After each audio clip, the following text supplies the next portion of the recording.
Good evening, everyone. How y'all doing tonight? Jay, I love when you do the intros. It makes me so happy. You're like a cup of sunshine. I like when Jay does them too. It is very fun. How Hi, y'all doing everyone. tonight? Well, I thought tonight we were just gonna do some polishing, but then I realized that I didn't have any preforms left to actually show you guys. So there's some cool preforms in the saw or the core drill right now that we're gonna get up, and we're gonna do a little batch of 2-inch spheres here, and we're gonna polish them using the milk and diamond. And I think you guys are going to be impressed because it is really cool to see that. You guys ready to get started tonight? I'll show you this um nice these nice cores or preforms in here. Well, then we'll get these washed up and we're going to go over and finish this batch. That is the next competition after this one. We'll do our best to show you guys some variety for sphere sizes and ball rocks and all that fun stuff. Team, y'all want to pin up the marketing team camera? Zeke showing an all right preform. All right, preform. Rock, paper, scissors. Yeah, this is one of the rotochrosite pieces I'm working on. So that'll be a fun sphere. This is that uh Rosetta lace. thank you. That we were doing on the last coring cut and chat. Well, let's see. Oh, here's that Cherry Creek that I said we would finish too. Ooh, We'll do that's that yummy. one I like that. tonight. Yeah, that's gonna be an awesome spear. And then we showed these jade cores, but they didn't sell, so I decided we're gonna finish a couple of these as well. And let's see. I think that's all the ones that I'm going to have ready for us to start here. Happy birthday, Sandra.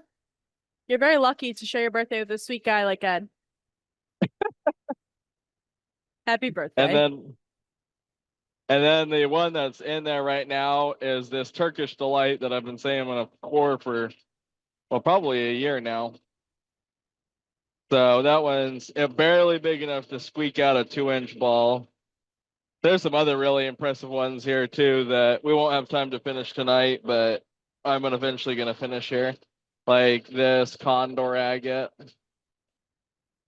I was hoping to get these all done today, but I did not have time. And this blue jade, that one's gonna look so good on a light stand. And then here's one of those copper chrysocolas.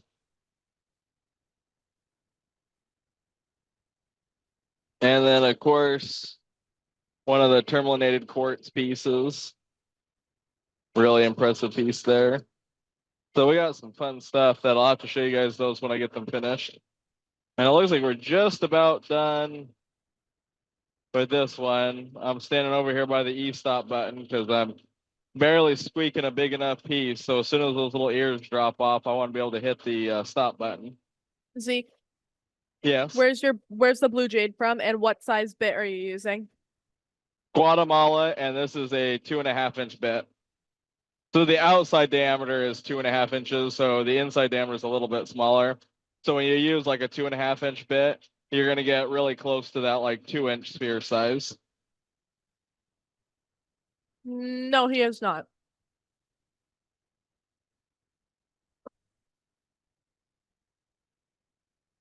What was the question? If you have sphere to Timor yet. Oh, yeah, that is accurate. I have not. I set aside somewhere. I set one. Jaden probably lotted it up. Somewhere I set aside one that I thought would make a really cool ball. Man, I walked into the handle of the sphere machine. That hurt so freaking bad. Oh my. Jordan is a little clumsy. No, I do not recommend it at all. She had a nice bruise on her arm for a while from walking into a door. That was a huge bruise, and it was a bump too. Is there a way to see that video about making a sphere by hand? Lizelle, do you know if that is possible, or someone on the marketing team? Do you know if that is possible? I suspect we'll probably end up showing it again, but there should be a recording of it. I thought I got a blood blister the other day and I went to him like I might have a blood blister for you to pop and he was very excited. But it did not come to fruition. But I did get a nasty metal sliver in my finger the other day that I Oh, had that Zeke was fun. remove. Yeah. Had Zeke remove as a stretch. We're like, be careful. Well, yeah. I removed half of it, but the other half it like snapped, so I got the easy half out. And when you whip out your what's it called? Blade, your knife, I get a little nervous. All right. The core ended up getting stuck in the bit there. Oh, this is gonna be such a great ball. So this is some of the Turkish delight.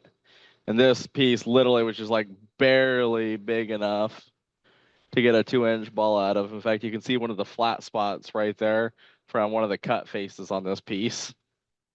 So we just barely squeaked that out of it. This is going to be such a killer little sphere. I'm actually, out of all how nice all these spheres are, I think this one's going to be my favorite out of this batch. That material is so underrated. I know we got to cut some more of that down. That was the first material that me and you ever cut together, Zikri.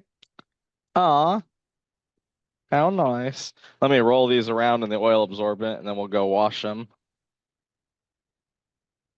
And then we can That's go over to the cab machine to get our preforms done. All right. We'll start out here with one of these soft ones. Oh, good night, Lawrence. This is still the hardest part for me.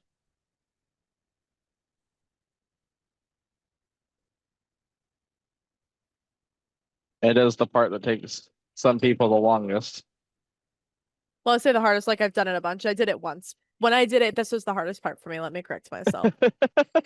Because Zeke would come over and then be like, well, this part and this part, and then we'll just flip it a bunch different ways, and then I'd be lost. So, What I said made perfect sense. so do you remember that conversation we had earlier? That's what I thought. I can't hear you. I think they muted your Uh-huh. mic. Yep.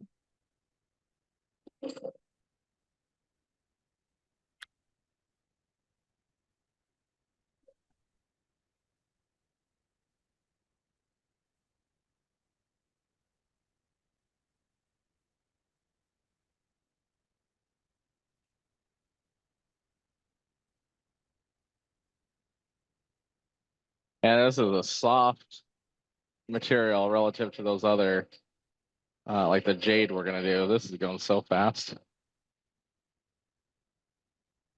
Like you can see, Um, we're already crazy good through that.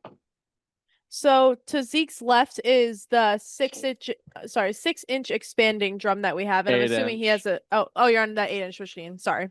8-inch expanding drum. Do you have 220 on there, Zeke? Right now I have 80, which is what I'm working on, and 140 grit. No, on that expanding drum. You don't have Oh anything on yes. there? Yeah, there's 220 on there.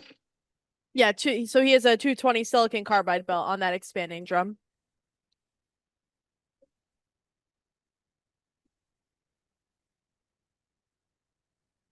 Today, Zikri and I, hey Ken, took a trip to Walmart to get some different colored little like sticky tab things to put on the totes to let the boys know what they can break and what they can cut. Um and what they need Zeke's approval before just chopping up. So that will make Zeke's heart rate go down significantly more when Brian is here without Zeke's supervision, hopefully. Oh gosh. But we color coded out. I had Zeke help me, but we worked on color coding stuff, and prioritizing what rock needs to be cut so the boys have a really clear path now. So I think everybody's a little more excited. And Karen's asking if that expanding drum can be used similar to a bull wheel. What way do you mean?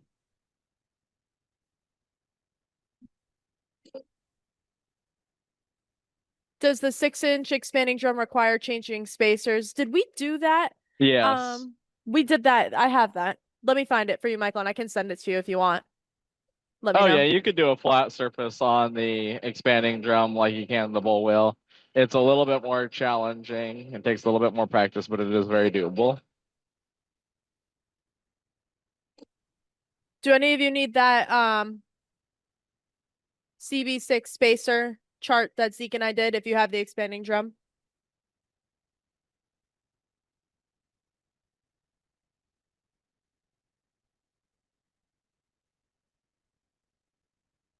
Lizelle, can you capture these so I can email these people accordingly? Okay. Leslie wants that. Michael wants it. John wants it. All right, let me find it. I know it's in my phone somewhere. Now the question is, who wants the expandable drum? So you can see on this side, we're done. That was ready to go in the sphere machine. This one, I've ground the really high corners off. Now I'm going to go back through and do the smaller ridges. And this sphere will be ready to go into the sphere machine.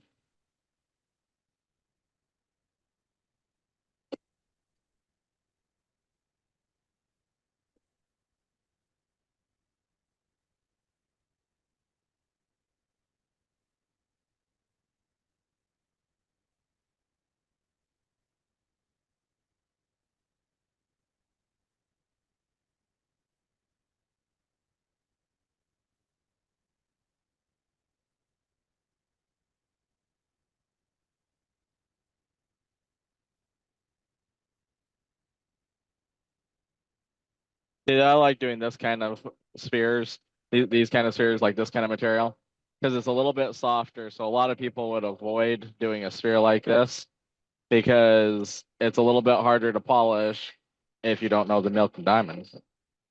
And so people will avoid it. And that's going to be a freaking killer ball. So that one is ready for the sphere machine. We are all done with that one. Hey, PETA, how much material from this stage still comes off? 3 to 6 millimeters, question mark? I couldn't tell you in size, but if you use a 2.5-inch bit, you're gonna wind up with most people are gonna wind up with close to a 2-inch sphere. You could get like a 2.25 inch if you're really tight on your process. Well, let's do this Cherry Creek next. This one's a harder material, but it's harder to get a high gloss on, which is why I chose it for tonight.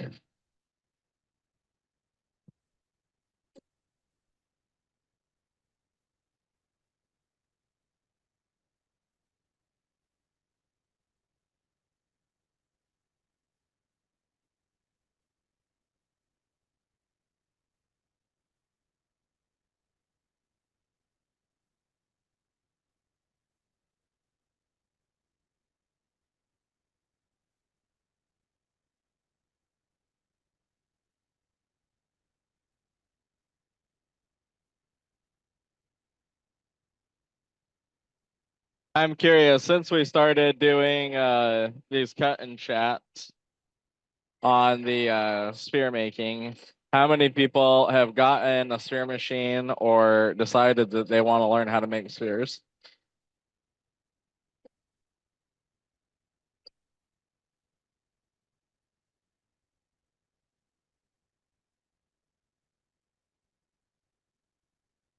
All right, Nancy, see you in a bit. Um, Leslie did. James is interested. Kent says soon. Then remind me you just used the 80 grit to remove the high spots, then onto the sphere machine, question mark? Yep. Oh, Leslie's interested in one.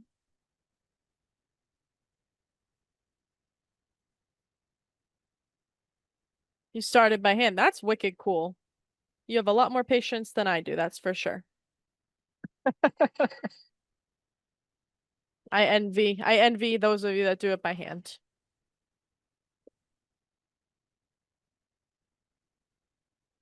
That's awesome. That's fun, John. What size you thinking?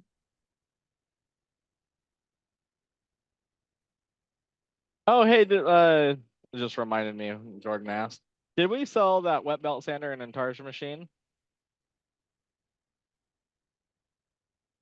Well, what do you make, John? You want to show those deals again, Lizelle? Ed, you're so funny.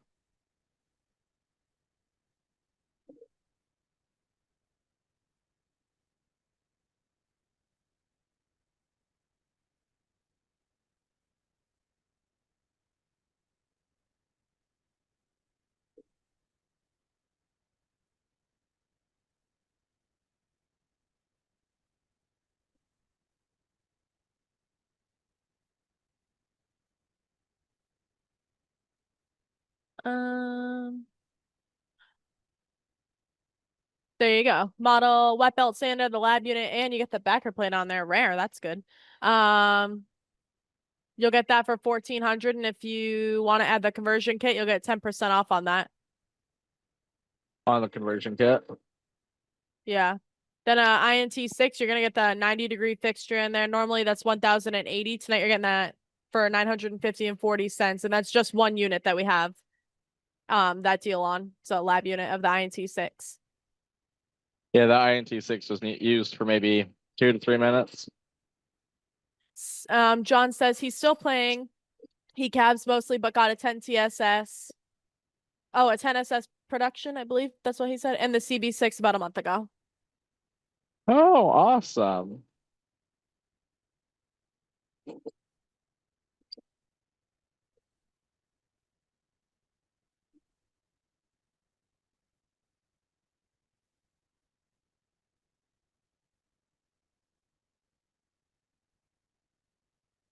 Leslie wants the Didn't wet Leslie have that belt. other one? You want to check? Leslie, you might already have one on order.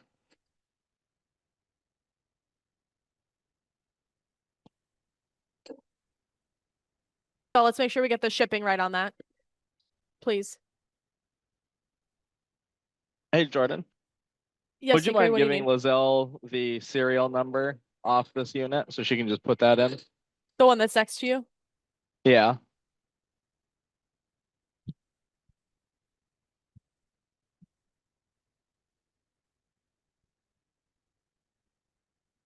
5159, Lizelle.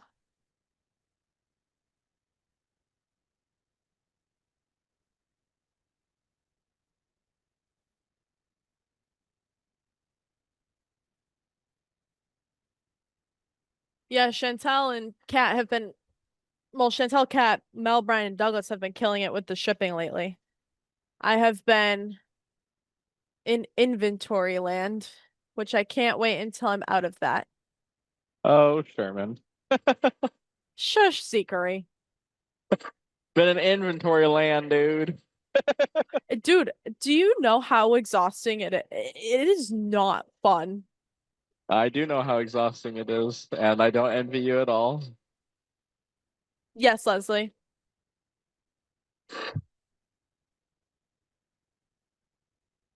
Oh my Lanta, it kills my brain. Like, it is not for the weak, let me tell you. I hate it. I don't hate things at all. I hate inventory. I can't wait. I can't wait until it's right and I don't have to deal with it anymore. What'd John say about the saw? He's thinking about a 20-inch.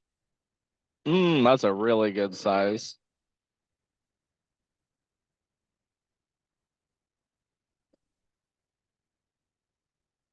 That was the first brand new saw I bought from Highland Park.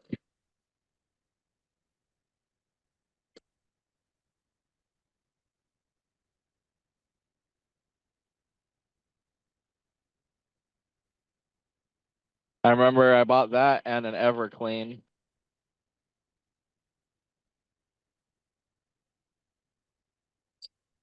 Oh yeah, it's never done, Jeff. It is always cycling and we have to do it more, but Zeke and my next project is the inventory of the rough rock. Right now I'm doing inventory of every single part in the facility. It fills me with joy, clearly. You can hear it in my voice.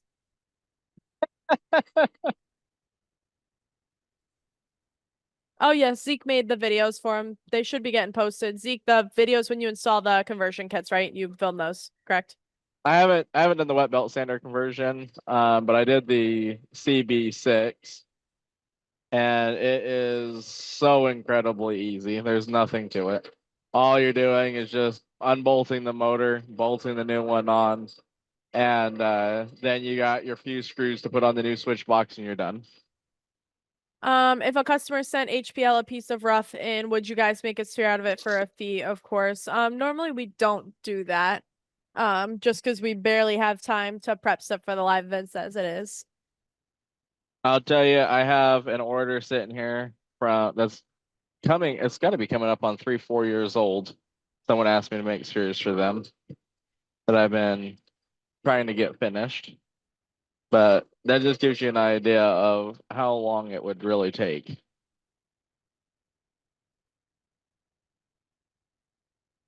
That's an awesome sphere. That one's ready to go into the sphere machine. All right, let's do this rotocross site next. I'm really excited about this one. Hold on, I'm checking on all of you guys.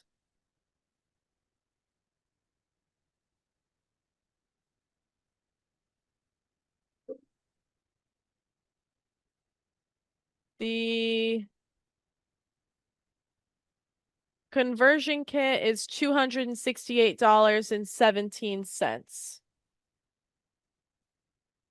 Are you sure? I'm pretty sure it's 297. Oh, yes, you're right. 297, my bad. I was You're like, that's a welcome, really Mike. weird price. I Sorry, think sorry, that's the sorry. discounted price. Yes, sorry. My apologies. What Zeke said. Um,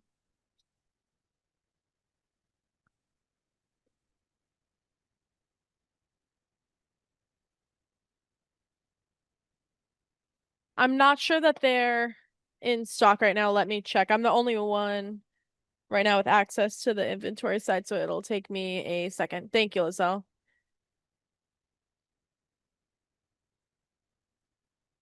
Yeah, I have to say, even with switching over the software, the team has really stayed on top of shipping.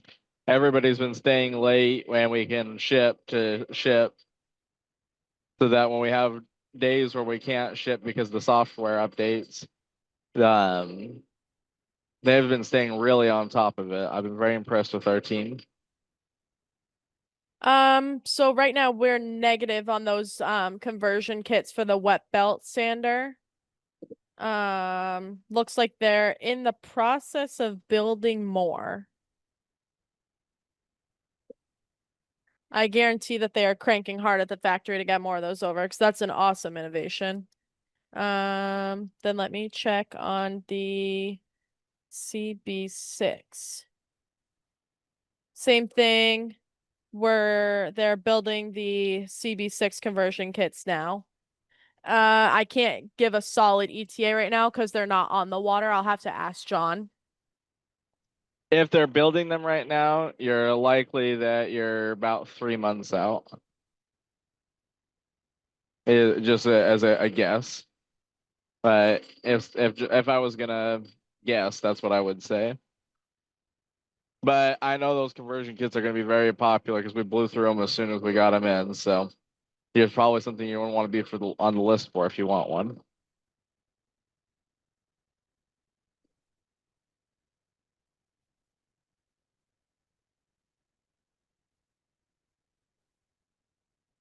EC2.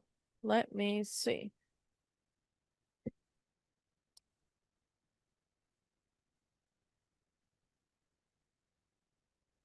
William wants to be put on the list for William, did you want the wet belt sander or the CB6 conversion?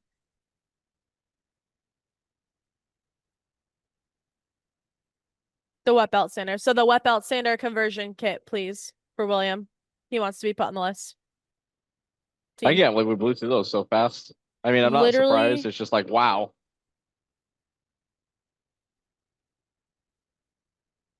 I'm not seeing that those Evercleans are on the water.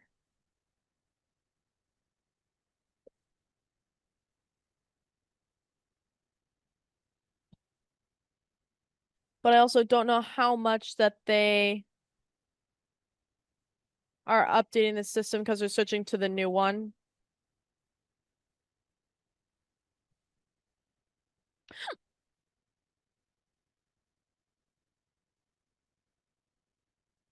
Yeah, if any of you guys need shipping times, I can help you out too. Sorry, I have the hiccups. Yeah, that'll be wicked awesome. They're not on the they're not on the water yet, Ken.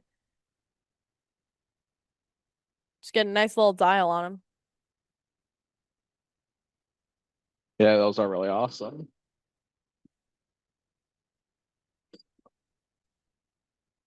I'm really happy. We've got those EC2s set up in the lab, and we've been testing the daylights out of them, and we've not had a single issue with any of them. What is the EC2 Zeke? Like, what is the difference between that and like the first one that John made? So the first one has an AC motor on it, and the drum rides on that motor shaft. And it was a great machine. I've used them for years. A lot of people will keep using them for a very long time. But John was looking at how to upgrade it, and what he decided to do was put a brushless DC motor on there. And by doing that, he had to change the whole design of how it sits in there, how the drum sits in there. And so now it sits on a big hardened steel shaft with the drum on it, and at the bottom is the brushless DC motor. And then and the old style had a dam, so if it filled up, oil could get into the motor a little, and it would drip down. That was when John changed it so it has a labyrinth seal, so the seal kind of rides like that, so the oil can't actually get up through it. That's gonna be such a good ball. Your And CV6. Go ahead, Zeke. but with also making it brushless DC, it uses about 1/5 the amount of electricity. Can you open up pressure and not leak? Yes, you can run the valve full open.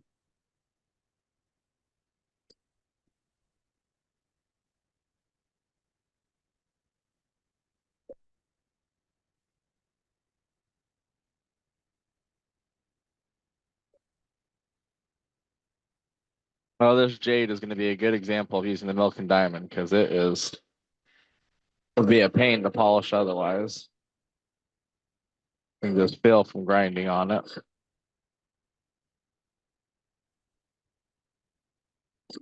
On the CV6V, would you crank the speed to max for most stones or start lower?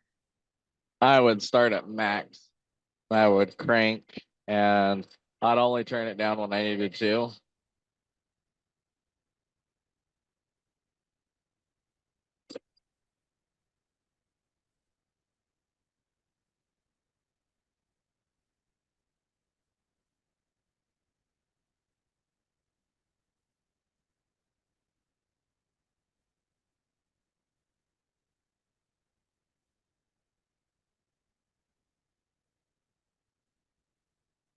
Hey, Charlie. 600. And then Michael, it hasn't shipped yet. Sorry, Zeke was talking. I forgot to answer you. Wet belt sander conversion kit, June 14th. I think we're going to just do one jade tonight.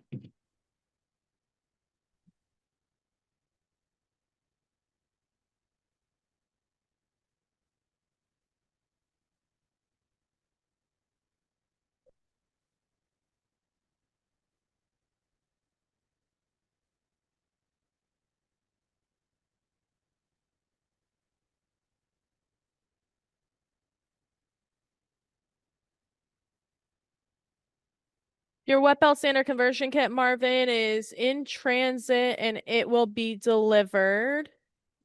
Sorry, it's pulling up. This Saturday by 7 p.m. Last Wednesday. Like August 6th, Ken. And then 600 grit. Let me see. I can get that over to you. You're welcome. And then I'll check on the 600 grit for you.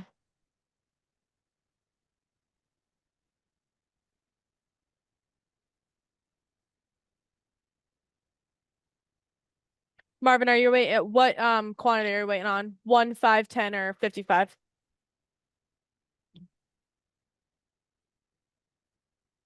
I love that Jordan gives everybody their updates while I'm sitting here doing the grinding. 10 pounds. Okay. It's awesome to Grind. have where you can jump on and get updates on the status of everything. That's so funny, Jeffrey. Let's see.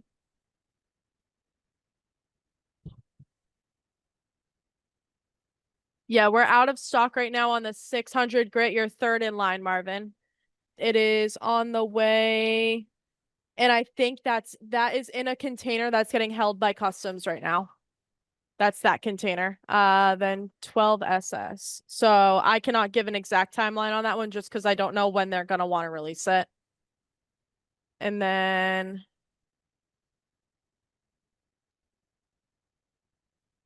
he'd need to whistle too, Kent.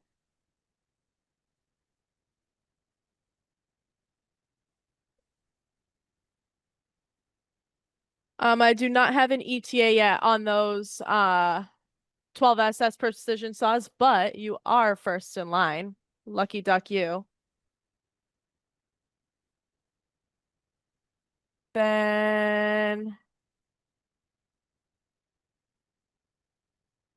Ken's invoice and Robert. Let's see.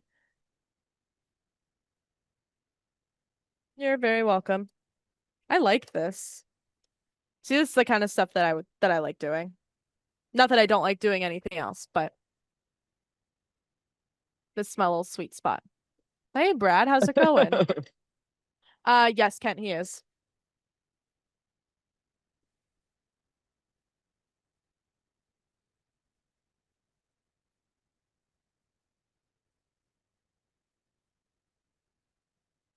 I did not get an ETA on those 6-inch blades yet.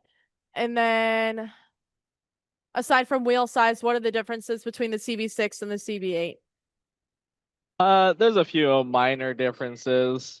Like the felt on there, but not enough that the different features should make you pick one over the other.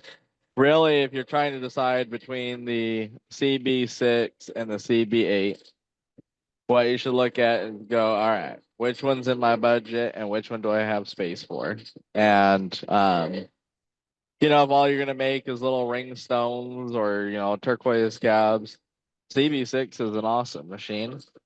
If you really want to crank and have more flexibility, be able to do bigger pieces or work on sphere preforms a little bit easier or bigger sphere preforms, then go with the 8-inch. The 8-inch will also, just because they're 8-inch wheels versus 6-inch wheels, will cut faster.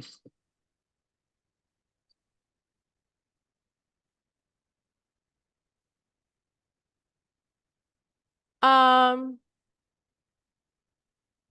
so right now what Zeke's doing is he's grinding the little edges off on the sphere that he had from the core drill so he can pop it in the sphere machine and he can just go to town on it, essentially. So this is one that I just finished. This is ready to go in the sphere machine. This is right out of the core drill for a 2-inch ball. If it was a bigger sphere, we would have drilled this 2 more times to get these corners off too. But because it's 2-inch, we don't do the fourth and fifth drill. We just do 3.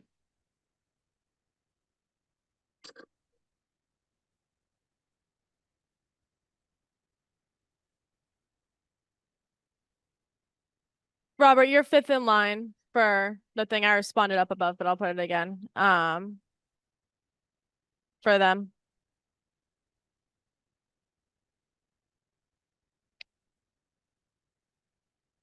You're welcome.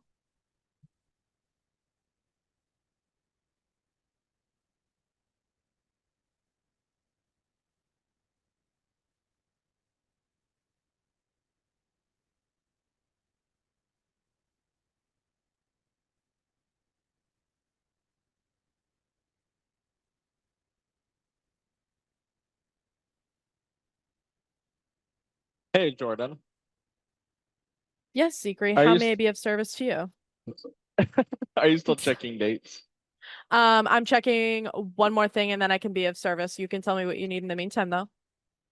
I was just gonna say, do you want to check those Alamejos that I cut earlier? And Yeah, give then I think we should offer that deal again while the tote is full of those big ones, because there is a bunch of big Alamejo in there. you got it, dude.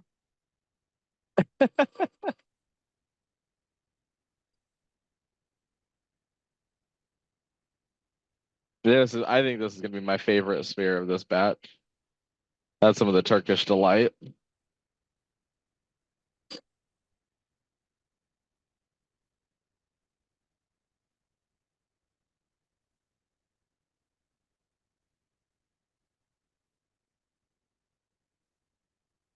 Hey, Brad.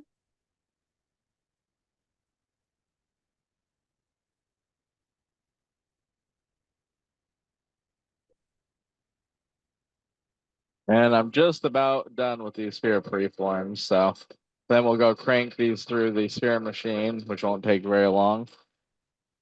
And then we'll put a final polish on them using the milk and diamond.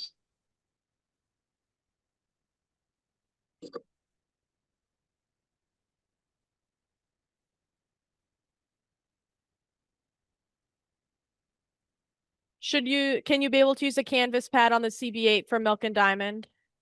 He said the 6-inch is as big as he can find, though. You can. I've not tried it with milk, but you definitely can.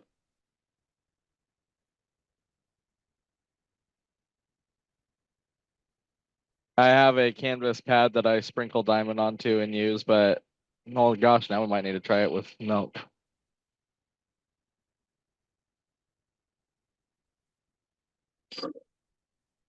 That's so sweet, Remind Brad. me and Thank we'll you. test it.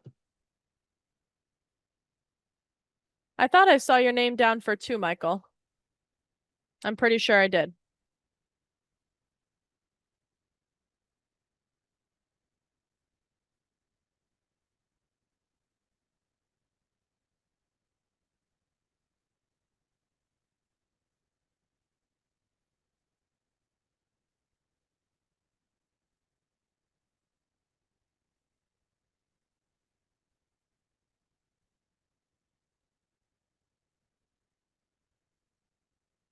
Lizelle, can you confirm that? Help me confirm that one.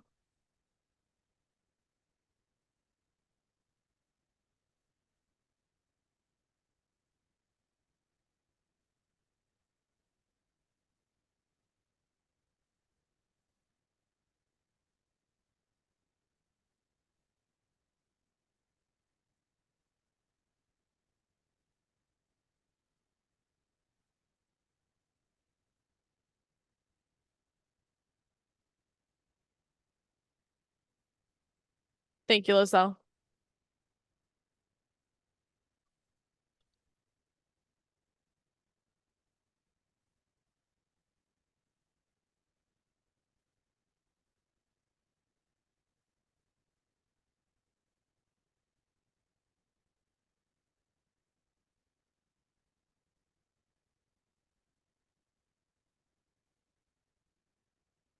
And now between Lizelle and Jordan, you could find out just about anything.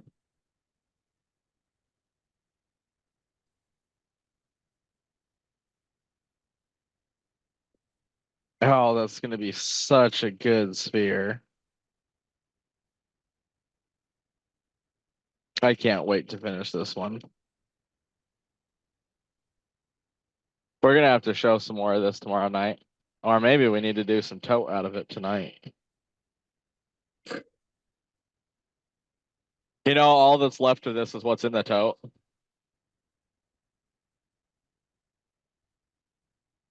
Really? Yeah. That's crazy.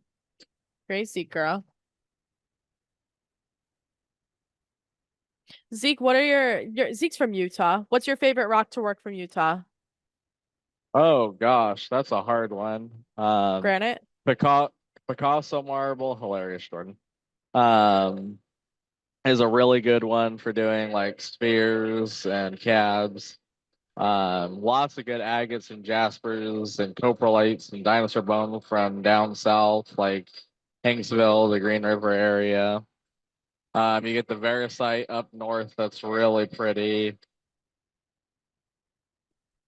You get the Wonderstone, that can be fun. Some of it doesn't take a great polish though.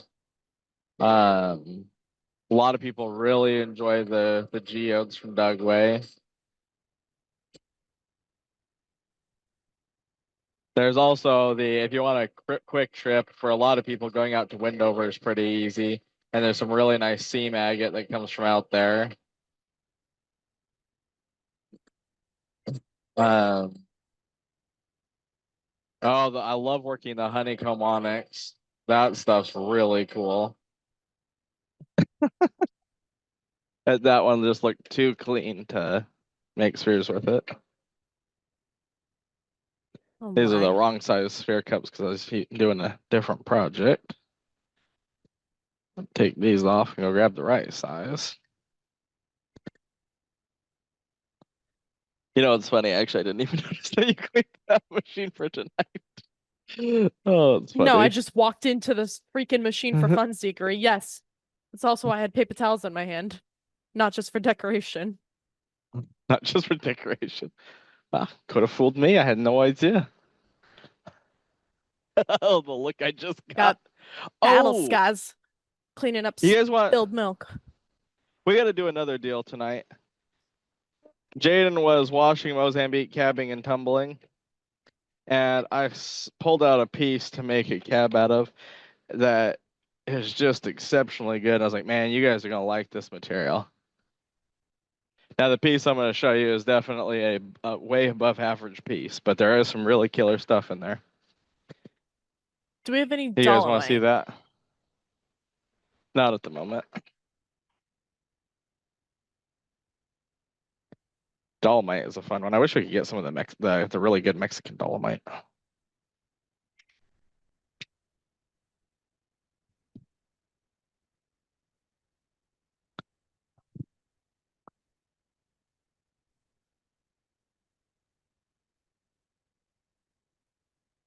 Anyone have any questions while I'm sitting here at the computer? Because once we do tote, you lose your only help there because I won't have my fingers on the keyboard.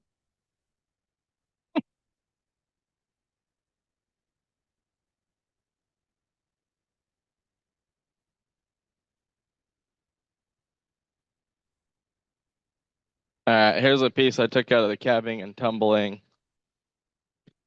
today.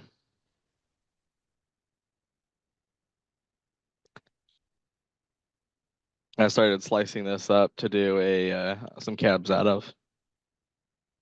6-inch backer plates. Let me look. And if you guys are interested, for tonight, what I'll do is 5 pounds of the Mozambique cabbing and tumbling for $50.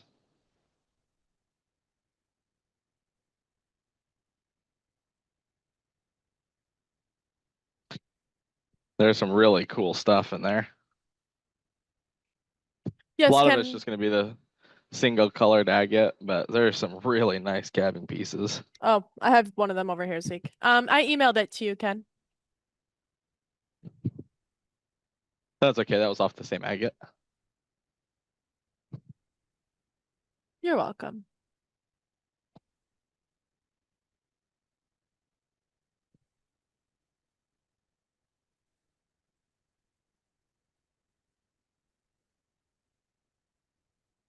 Looks like they are on the way and they are in. What's the rock on the pallet? I believe that is a rock that was sold on the live Oh, sale. yes. That is a sold piece. I was just getting washed. I'm checking when that's coming in.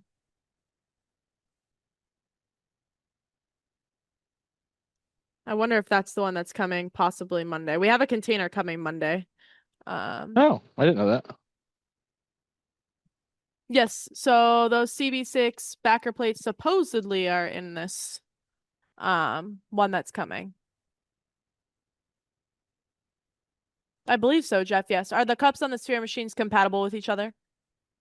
The low speed and high speed machines are compatible. They're not compatible with the hydraulic sphere machine. Are we getting a container of rough soon? I think we have a couple on the water.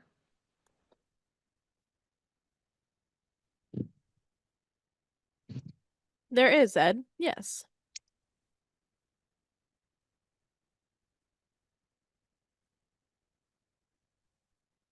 All right. They have not shipped yet, Stuart.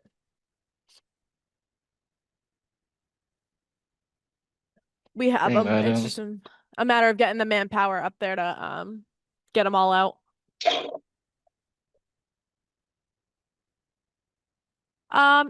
Amazon, you can just look up what did you look up for your apron, Zeke? Like a rubber apron, lapidary apron, or Just a waterproof or a rubber apron, something like that. and then high grade rutilated quartz question mark.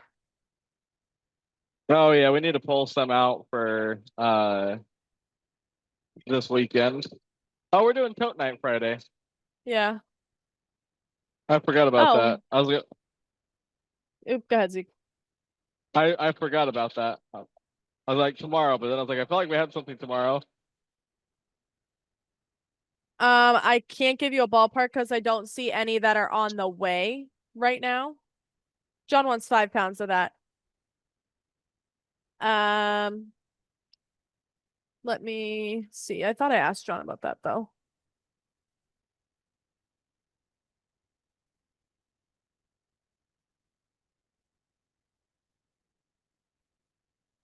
I'm also wondering who wants a spear machine deal tonight. Now that we're having all this fun making the spheres.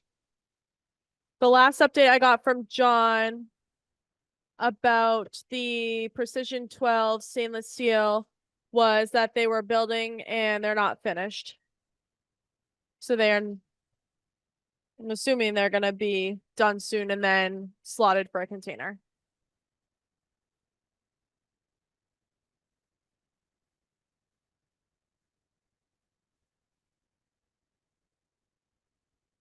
Wet grinder.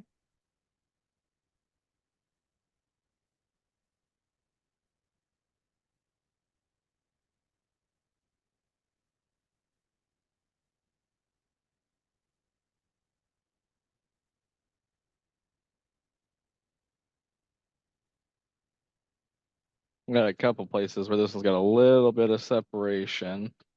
I got a little flat spot there, so we'll put it in a little bit longer. Hey Zeke, can you do me a favor? Uh-huh. I just forgot how, like, did you give a deal on the Mozambique having and tumbling? I forgot. I did. What was it? Can you enlighten me? 5 pounds of the Mozambique cabbing and tumbling for $50. Thank you, sir. You're welcome.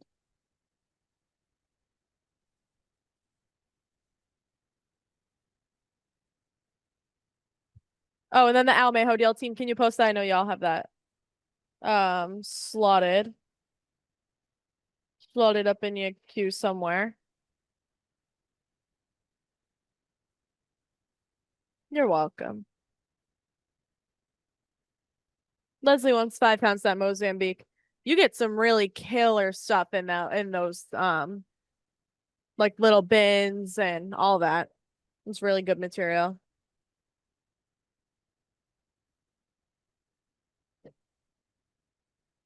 And then I wasn't seeing a thing on the wet grinders and ETA on those. I can't wait till we're on this new system and we're not in this transition period. That way everything's all in one place because I still have to do training on the new system. And then Lynn wants 10 pounds of the Mozambique. David wants 5 pounds of the Mozambique, please. And then do we have a chart of the largest size rocks the different slab saws can cut? I don't believe so. But A lot of them say on the website what size they can cut. But that would actually be a good thing to put all in one chart. I'll help with that. I like that. That's a really good idea. I like that a lot.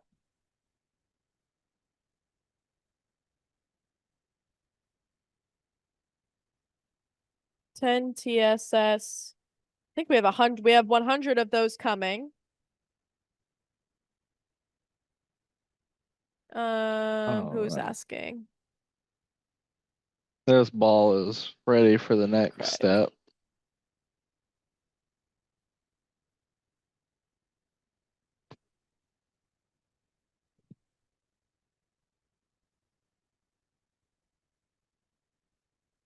I'm doing a soft one. This Rosetta lace should go really quick.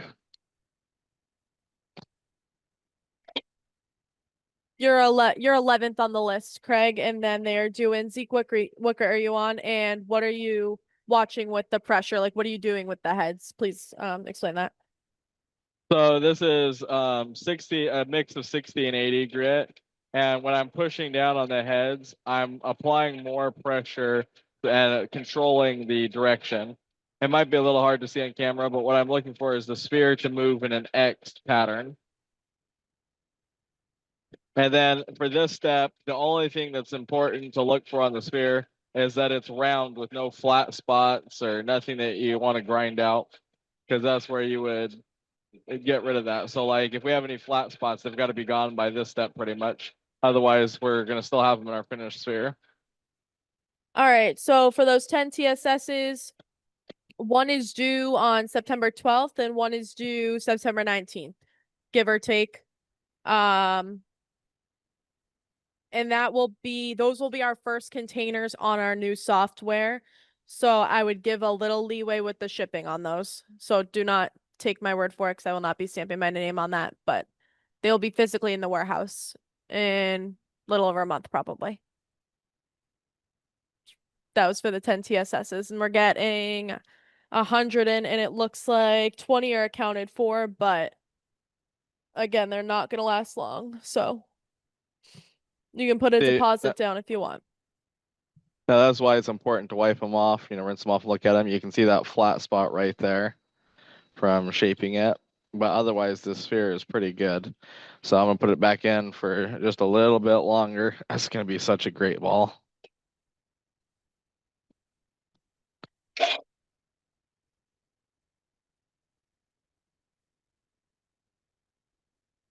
To be honest, Leslie, I have absolutely no idea anything relating to invoicing. Like I really only know how to just send them and forward them to people. I can mark that down and ask Sherman though, but I don't know the answer, unfortunately, off the top of my head. And then Zekery Stewart's asking, I had lavender swirl on 4,000 grit cups. It just squealed like crazy. What's up with that? So squealing is probably because there's not enough water.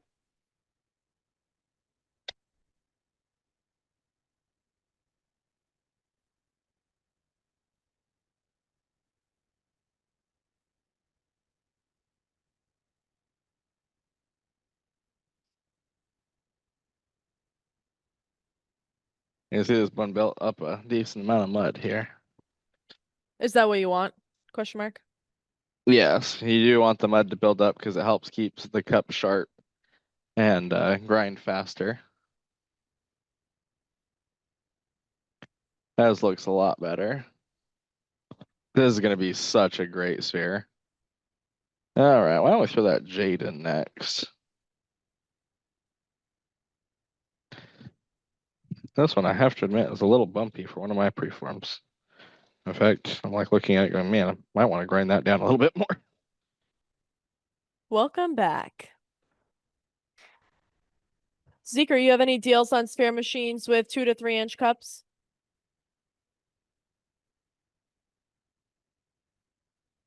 Well, we could do something like that. Yeah, there's a bunch of spinning going on in the sphere machine. But we'll go for a spin when Zeke is at a good stopping point. Usually on the Cut&Chat nights, we're not going to hit it every hour on the hour because I don't like interrupting the education portion. I really feel like that's important for you guys to grasp. And yeah, as you progress on the jade, do you lighten the pressure and add more water? Question mark. No, I mean, you don't want to get jade hot, but we're not, I don't have a ton of pressure on there right now. Now, if you notice though, that preform I said was a little bit rougher, and I'm watching it a lot more closely because it's having a harder time getting good rotation in there. And so you really got to pay attention to it so it doesn't catch and start grinding the heads in, because then you're going back and grinding a lot of material off. Oh yeah, you can see me stretching. That's funny. But I can also help it by putting pressure on different sphere scups. So John teaches this. I use my elbow on this one, push in on this one, and pull towards me on this one to add pressure. What night was that you Wait, cracked into the new cabs? Was that last Friday, Zeke? I think so. All right, Tim, I'll get that over to you.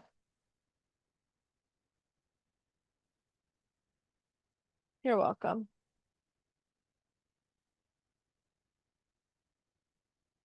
Did you guys have fun last night with the boys?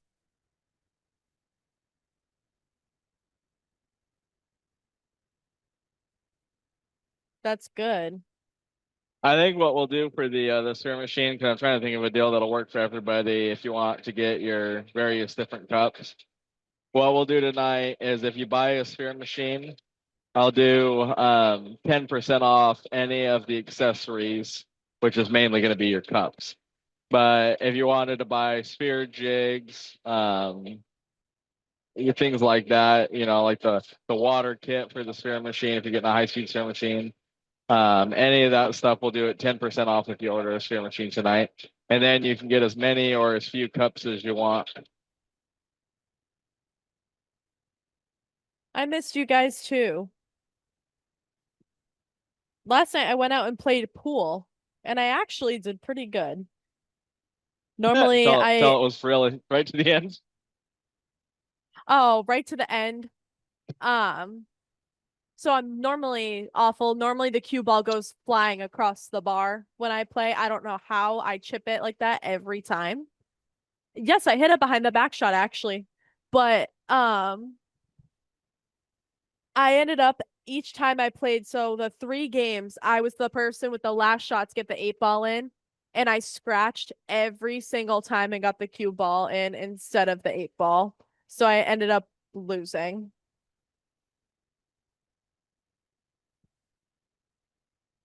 Yes, but I still had a lot of fun.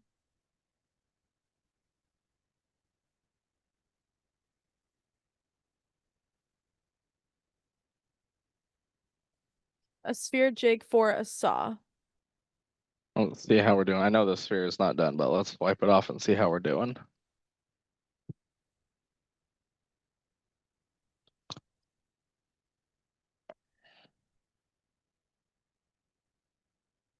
Now, see, this is one where it was painfully my own doing. Because if you look at it, these grind marks are from where I was grinding the sphere in, and I ground a little too much right there.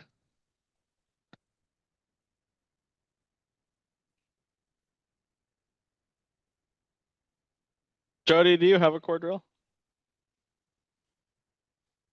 Oh, I thought you were asking me. I was like, in the lab. Oh, Lord. Jody says Oh, I self-made. gotcha. I was about to say, because the core drill comes with a set of jigs. But I would do that deal too if you want to get a sphere machine tonight and want to add those kind of jigs.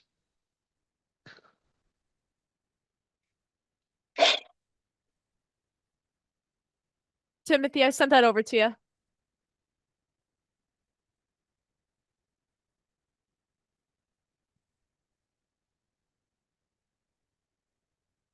How much are the sphere jigs? Let me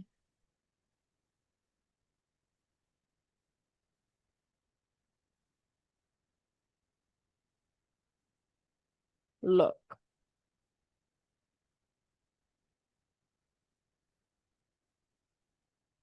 We do, Robert. I'm looking at that right now for you.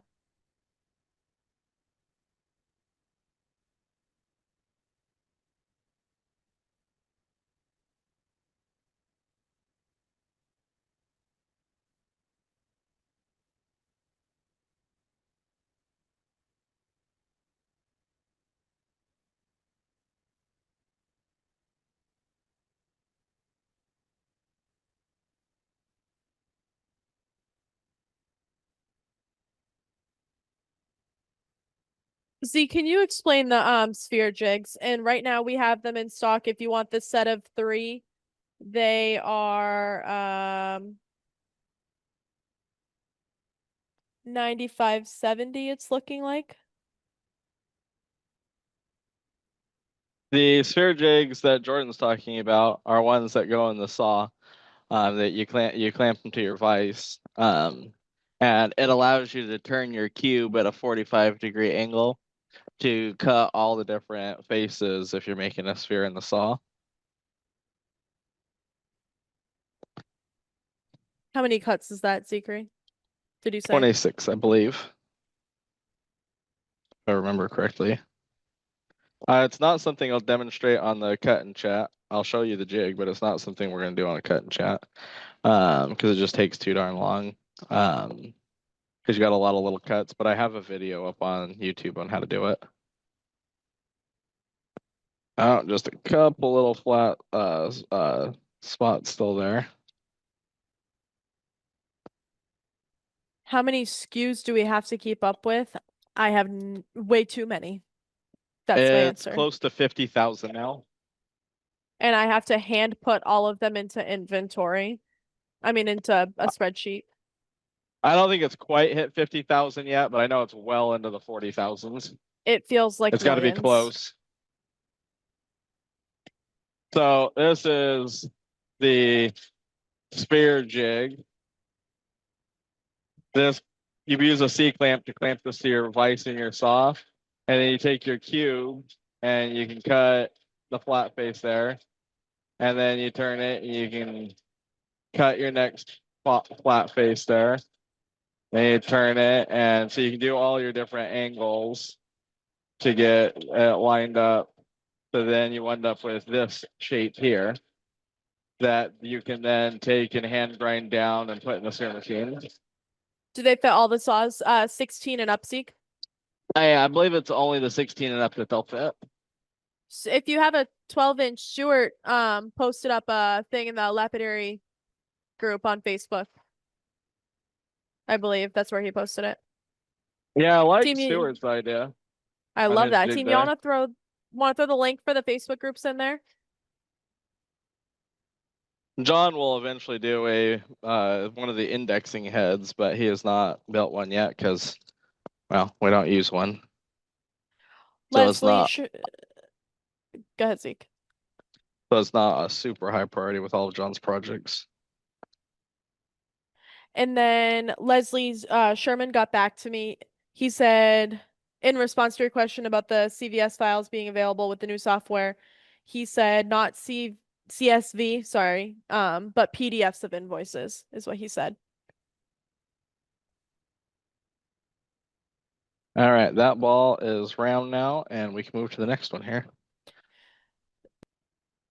All right, let's do this. Turkish Delight next. I think this would be a fun one to do out of tonight if you guys like this material. I love this material personally. It's so cool. I love the way that the bands flow and you can see what kind of colors you're getting into throughout the piece. Right? Like crepes. I love it.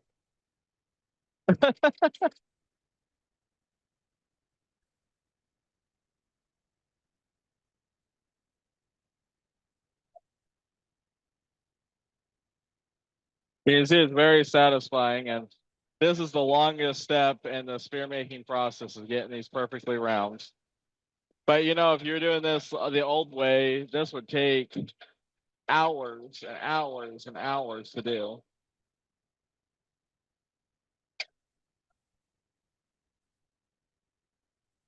And other from the preforming step, we ground all those out, and I've got them almost all preformed, and it hasn't even been an hour and a half yet. You're welcome, Ken. Uh, Anytime. All right, watch that sphere. Make sure it doesn't get stuck. I'm gonna dump this bucket of water out. Get it, girl.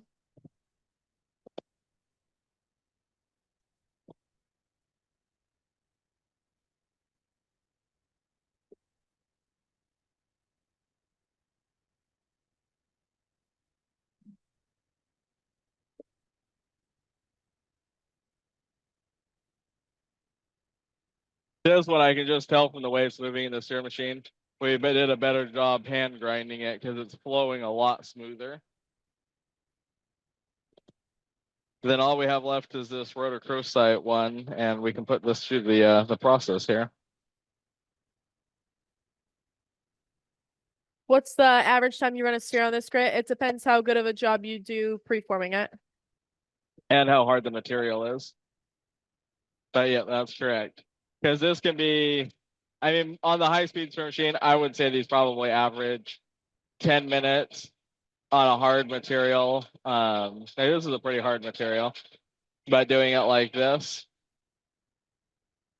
I don't know. Lizelle, did you time any of these spear preforms on the first step here? Eventually it's gonna be Jaden's, but it was Jordan's today because she remembered What? wiping down the HSSM. Zekery Oh, did it last time. Usually I yeah. would like Sherman was not amused when I told him in my shop that I used to just wait till there was enough mud built up around it that I'd shovel it out. He was like, I don't even want to know. I would be horrified. No.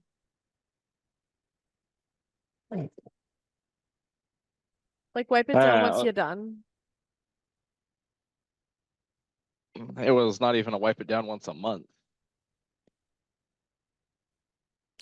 I don't doubt it for a second. I have a lot of faith that you would not do that. That's so funny. Man, this is a killer ball.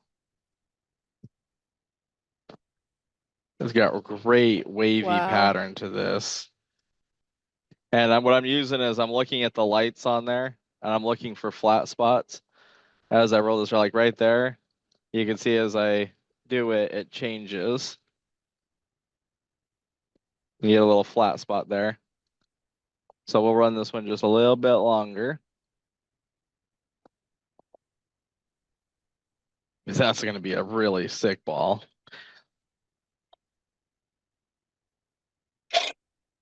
Oh my. If those lovely, sexy red parts of the machine end up white, I must be on vacation that I'm never coming back from. Because there will be an issue. Oh, Jordan, you cracked me up.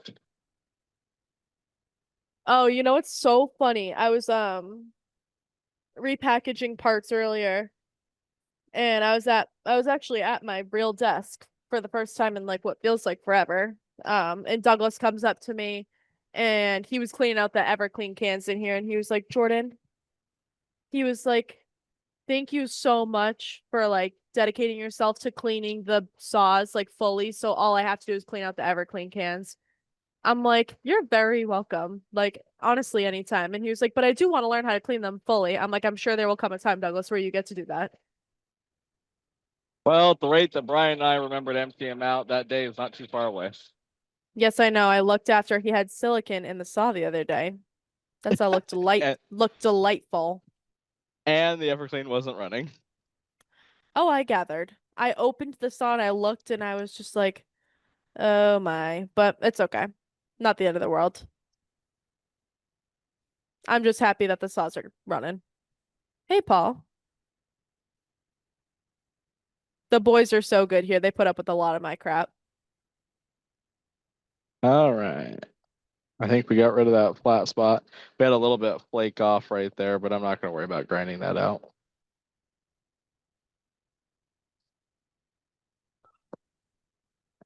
Oh, that was another thing. Douglas asked me, he goes, so who's gonna be cleaning out the little saws? I said, not me. He's like, but he said he likes cleaning them. I'm like, I'm not doing those ones. I don't have hands small enough to be doing that. I make the boys, Sherman actually gave me a good idea of having someone walk in front of me when we're walking through like webby areas in the warehouse. So I make the boys go in front of me now. Um, I also make them get the bugs and lift the heavy things because like that's what they're good for. Oh, brutal. Love you guys. Exactly. You took the words right out my mouth, Brian. I am just a girl. Where's Susan? She would agree. So funny. That's so funny, Robert. Robert said, Zeke, did you get some plaster lauded up? I was telling him last night about Jaden scrubbing down the plaster. I know, I was watching. Oh, okay. I didn't know if you were there for that part. I'm always watching Secret.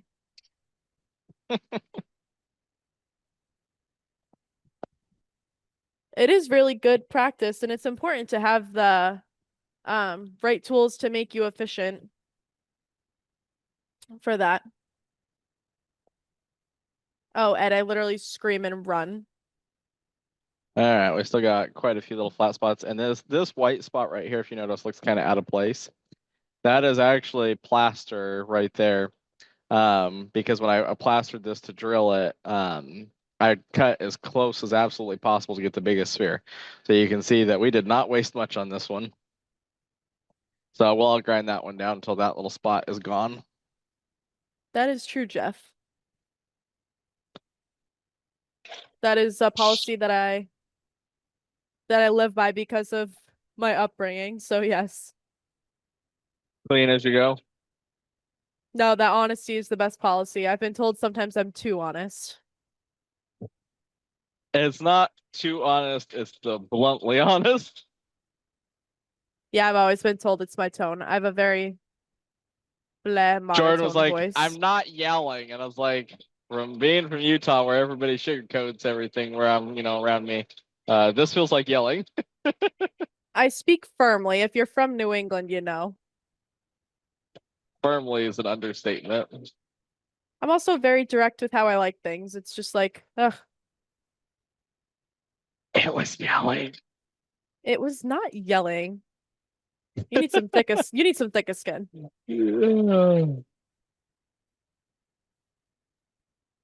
Yeah, exactly. You tell him, Ed. Get him. Yeah. I like when Ed looks at the camera, he's like, yeah, yeah. Like egging it on. It's That's so so funny. funny. No, I'm direct. I never say anything with malicious intent. Um,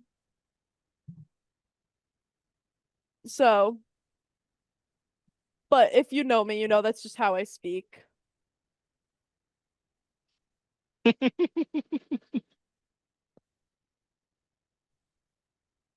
Swear I'm a nice person. It It just sucks makes me so, reminisce on our first day here. you know what? We're gonna change from now it's gonna be malicious intent with you.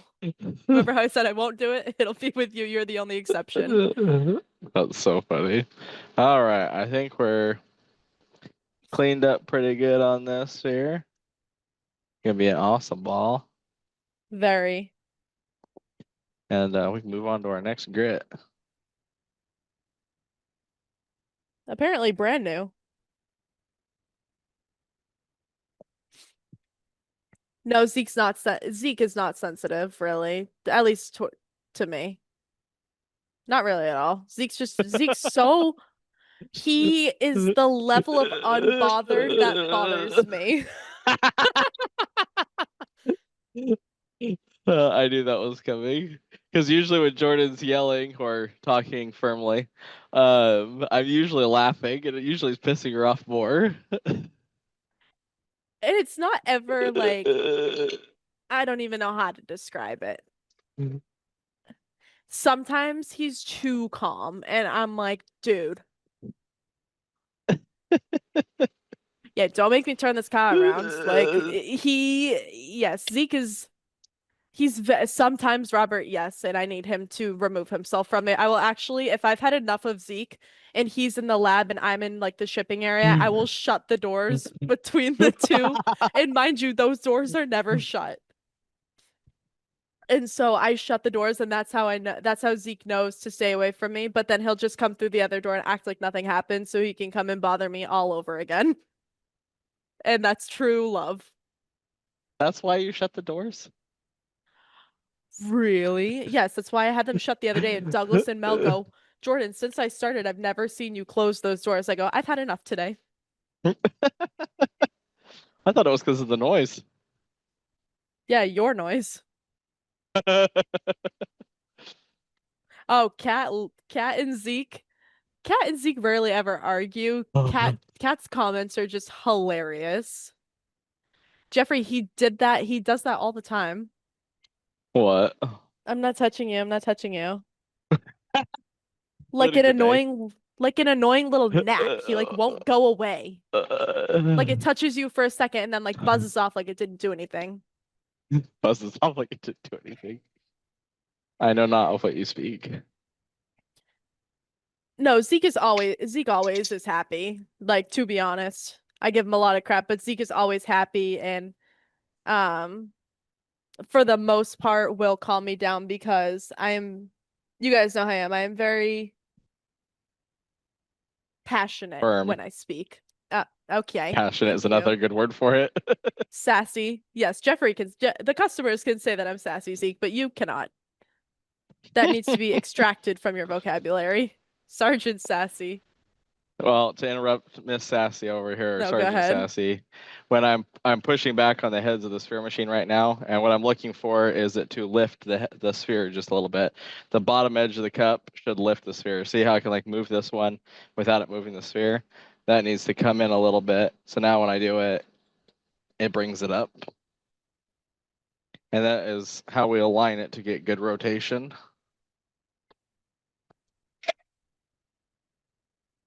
Zeke's also gotten a lot better at the teaching. Huh. Oh, that's not how I would have said that. How else would you like me to say that? I would have said I was always good at the teaching. I would have said you've gotten better at listening. I've always been good at the listening. You've gotten a lot more clear and direct since we want to play tit for tat over here. That's so funny. I do too, George. I get raging headaches when I don't have it.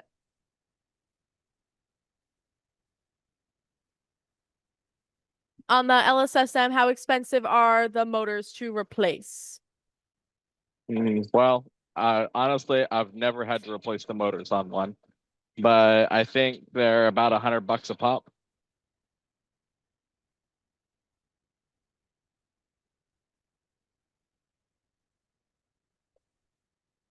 I'd be blown away if you wear out the motors on them, though.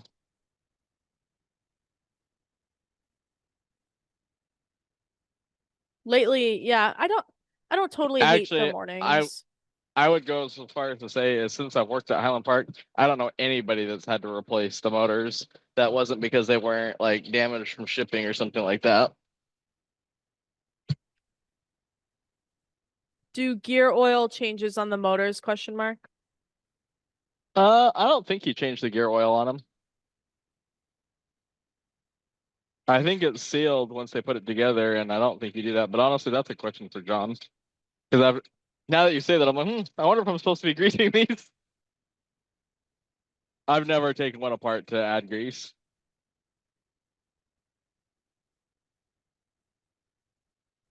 All right, that's about 2 minutes on this one. Let me rinse it off, and we'll take a look at it.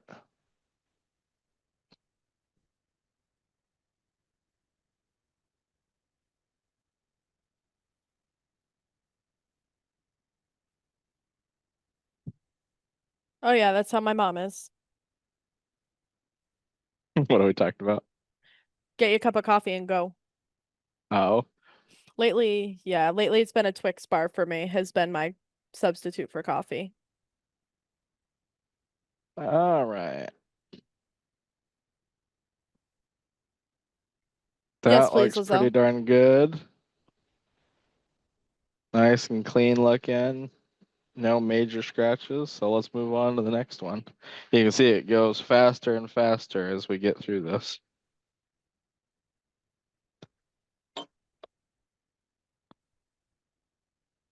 Oh, hey, is David on? Oh, the correct David this time. Yes, David Cleesaddle, right? Yes. Yes, he is on. I just wanted to say thank you because I opened up those rocks and they are so cool. I can't wait to make a sphere out of those. I thought I thanked the right David, but I guess I didn't. Jordan was a little That's tired when she was thankful. I am very thankful whenever you guys send me stuff. I actually have a pile going on my desk. And that shows how much I love and care for you guys because I don't ever like anything anywhere. That is true.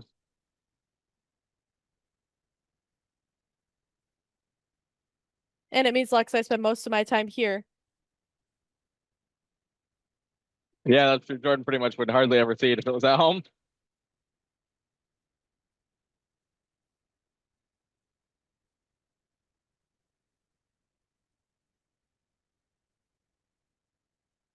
I have your gift at home, Zekri. I look at it and it's in the spot that I look at the most.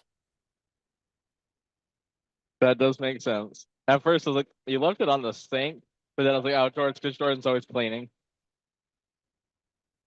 Yes. Have you ever had a bratwurst? Is that sausage? Oh, I love Yeah. bratwurst. No, I've never had it. Oh man. Okay, we gotta end early enough tonight that we can stop at the grocery store and get some, throw them on the grill.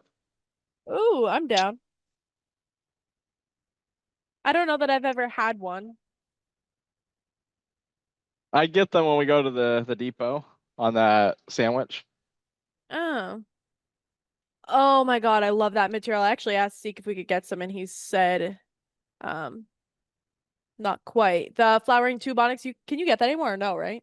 No, No, that's what I I thought thought. you were gonna ask about the Chinese writing stone. No, I have a piece that's make a sphere now. Thank you very much. Thank you, David. Show Zeke. This is such a cool ball. I am good at pushing Jordan's buttons. That is one of my high priorities around here. It is. All right, let's put this jade in next. I This one I think is going to be really cool with some chatoyant bands in it. this the jade you said, the Indonesian. Yeah, That's dope. How big are the cups that you're using on the machine right now? these are either 1 9/16 or 1 3/4.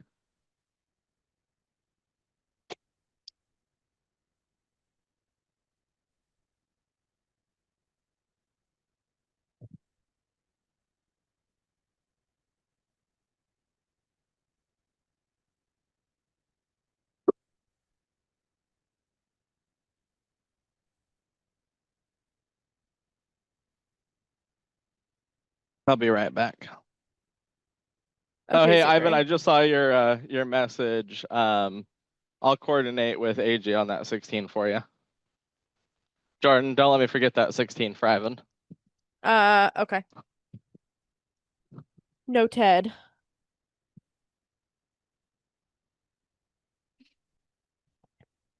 You know, the best sausage that I have is right outside of Fenway Park. At those stands that they have outside of there, where they have all the live music, like the street bands and all that stuff.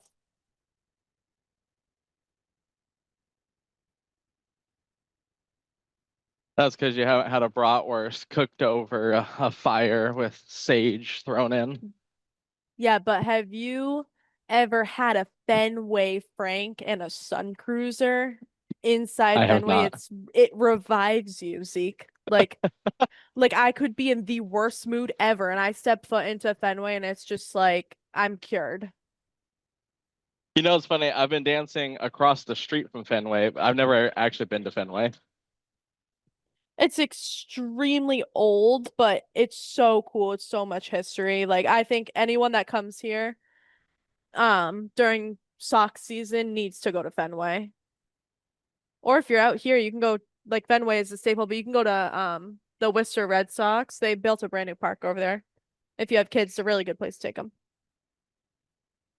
All right, let's check this one, see how we're doing on this jade. I think Zeke does. Zeke, you ski, right? I ski in places where the snow is soft. You don't want to go ice skiing here in New England? I do not.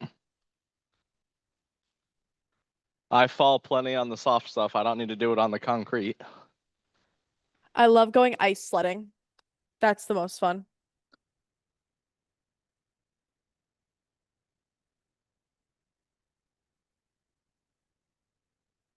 All right, man, this is gonna be such a cool ball.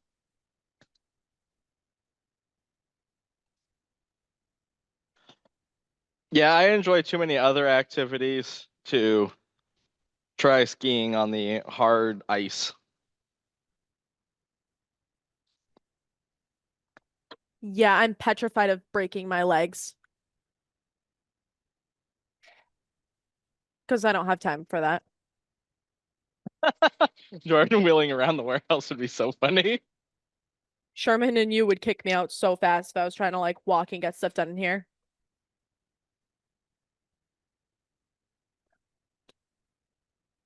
How many of you guys, I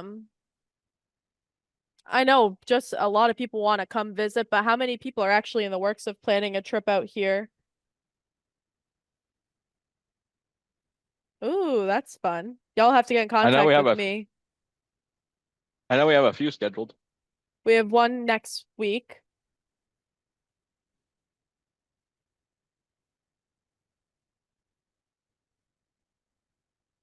I know, Brad, that was so much fun. Thank you so much for the Frosties and the spicy bugs. Oh, that was fun.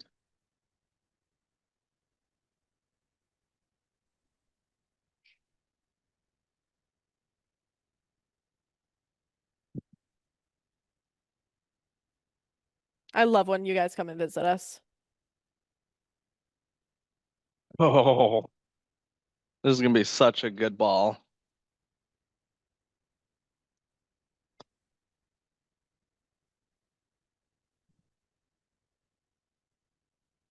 That's so pretty.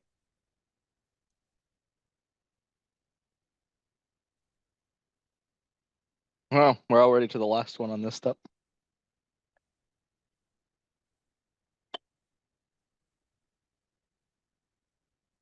Well, that just means I have to come to Green Bay, right? And meet Tyson. That's only fair.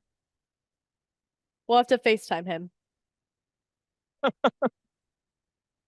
I think that video has got to have hundreds of thousands of views just from Jordan. It does. I want a cheesehead hat so bad. I would rock that thing.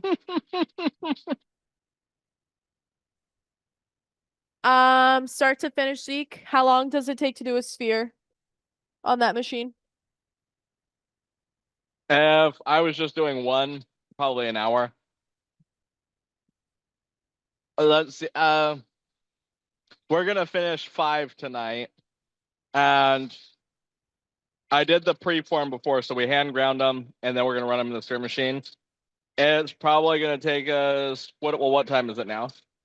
It is 8:49. So probably 2.5 hours to finish 5 of them. So I was probably, if you add in the full time, I was probably about 40 minutes into each one of these spheres on average. If you count the pre-forming, the hand grinding, and then the full polishing process.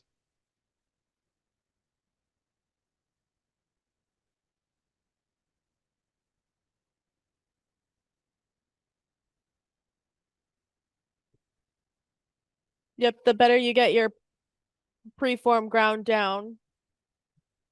Um, I don't know how to word that. Zeke, can you finish my sentence for me?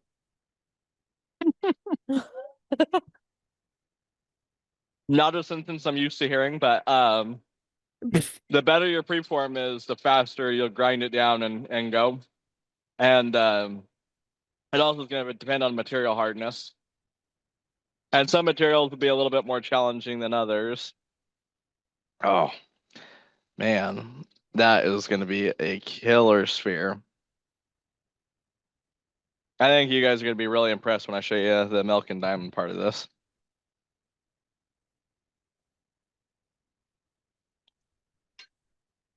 Oh, John, what part of Maine do you guys go to? Ooh, there's a camera there. Not anymore.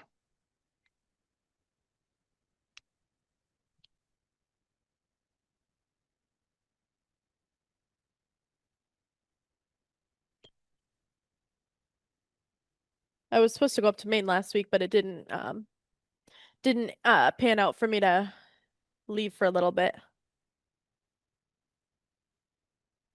Jordan allowed to leave the warehouse? Preposterous.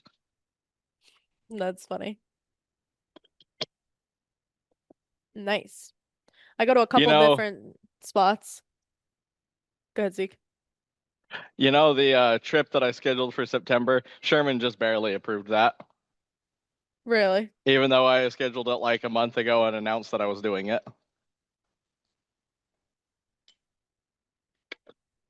Today I got the notification that he actually approved it.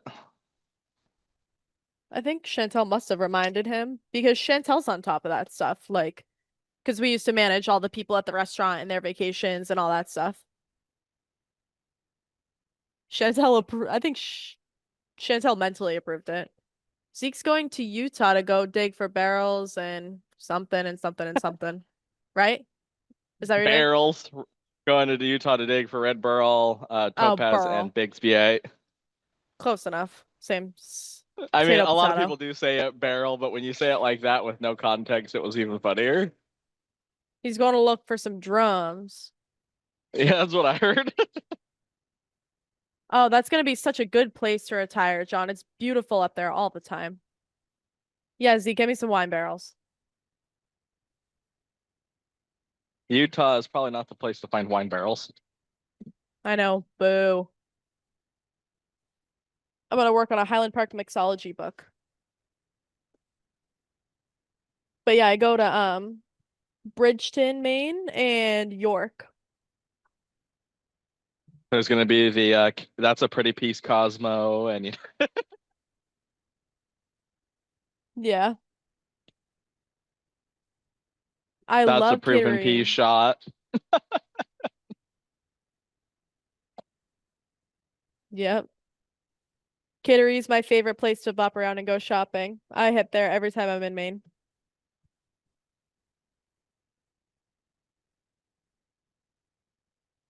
Everything on the rocks. Yes, Dennis. Yes, the outlets, 100%.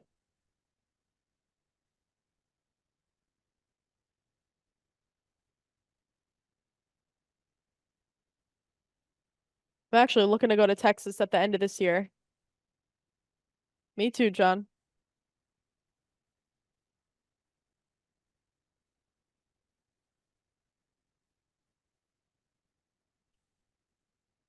I love all the colors of the sphere cups. I think they're so pretty. I do too. I especially love the really bright ones like the pink and blue and orange, Mm-hmm. yellow. Yeah, I've only been out west once. Yeah, I'll be going to Texas. Ideally I want to go in December. Are we going to sell rough preformed spheres? Question mark. We will eventually, when we have a shop to set up to do it. It is too expensive to have like me sit here and make them. That's so funny, Brad. That's hilarious. That's gonna be a good ball too. I Yeah, love that that's gonna be a really material. nice one. When we get the shop set up again where we can do production, we'll sell some. But there are people that you can pay to make preforms for you. Like I don't know if Robert's on tonight. He's one of our customers in Utah. You can send him material and um, he will. I mean, you can pay him to do the whole steering process actually, but he'll also make preforms for you. That would be fun, Jody. And I know there's a couple other people that do it. I don't know them all off the top of my head. Yeah, I'll be if I go, I'll be in the Austin area, I believe.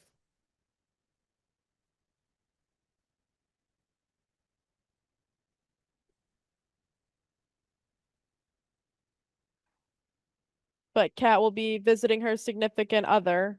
Um, And I will be left to do whatever I want to do. Oh, that's nice. I'll That's definitely let you know scary. as it gets closer. What? You left to do whatever you want to do. Yeah, that is very, Immediately, especially, go ahead. I was say immediately what comes to mind is the picture of you laying face down in the Oh, my Lanta, I hotel would not hallway. do that. I would not do that when I'm by myself in a new area, Zeke. No, so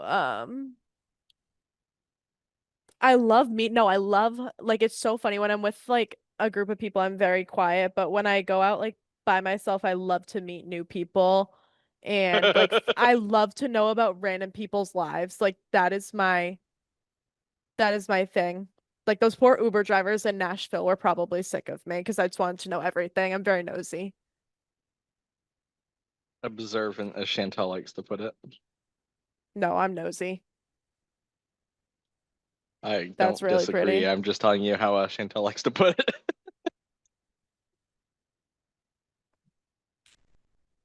Um, I want to go for like a week, week and a half. At least all of my vacations that I take, I do for at least a week. I feel like anything less is a tease.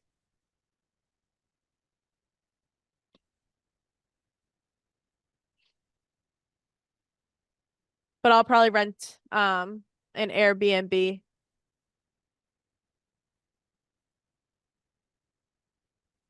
and just let them do whatever they want there. I don't really care.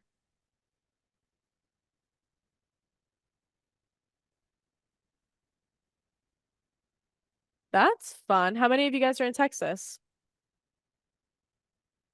Imagine if some of the customers met Kitty Cat. You guys would love Cat.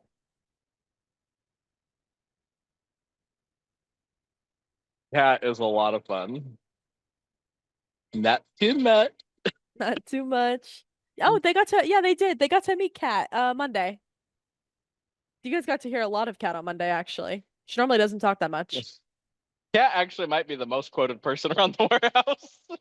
She is 100%. Oh, Brad, you and her would get along quite fine. Gregory does live there, yes. I was just in Tennessee, Ken, a few months ago for the first time. And she saw Oh 10 yeah. of it. I had a lot of fun in Nashville. Too much. Not too much.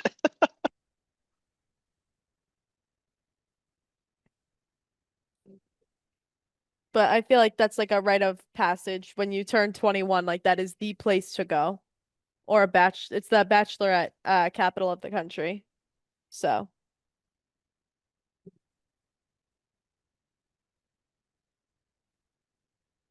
I love traveling. This is the most I've gotten to travel ever. I have no desire. I went to my first casino back in February and I was not crazy about it. This Jade is awesome. Is that the blue or is that the Indonesian? Indonesian. I didn't finish the blue for tonight. Oh, gotcha.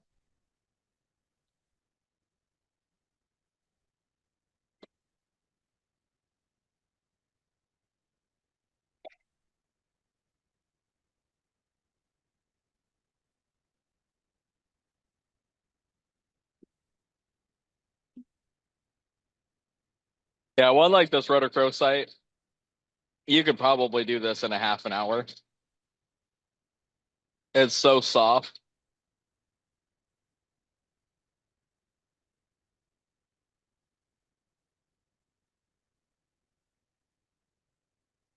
Oh yeah, Broadway was fun. I Yeah, I was think thinking I about doing a Broadway show for Christmas. That is a lot of fun.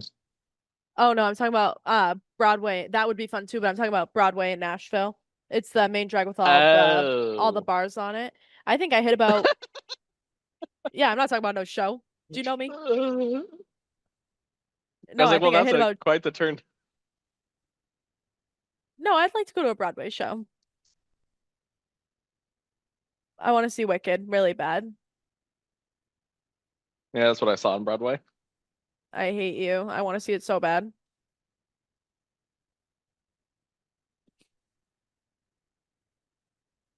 Oh man, this ball is good.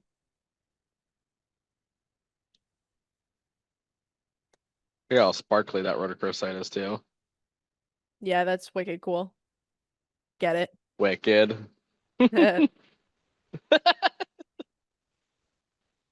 I do. I'm so excited for it to come out. It's in November. It's coming out.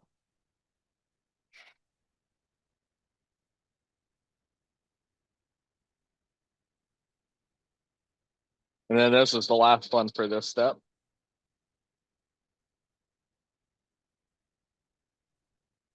Oh, I do have one. I did this one a little bit with the milk and diamond. You can see it's a lot shinier now.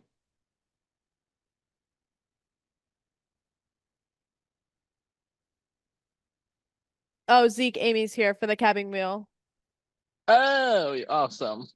All right, Amy, on your video there you posted of the cabbing wheel, you don't have the spacing quite right. And what I suspect is that the nut over here is bottomed out against the threads, but it's not actually squeezing the wheels in place. So take this end cap off and even just put a little spacer in there, even the thinnest spacer we have. And I bet that'll solve the problem. Because when you start up the machine, you can see this wheel slipping as the shaft gets going, and it's not gripping, so it's too loose. So you got to add a little bit more spacing because these threads are bottomed out and it's not actually squeezing the wheels. Does that make sense?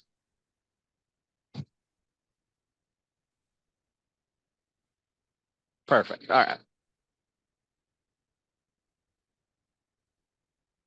I like when you guys have those kind of problems on the Cut&Chat because I can walk over and it's easier if I can just look at the machine to tell you. Because Jordan has told me that sometimes my instructions do not make sense. She's like, the what to the what to the where? Speaking a foreign language to me, kid.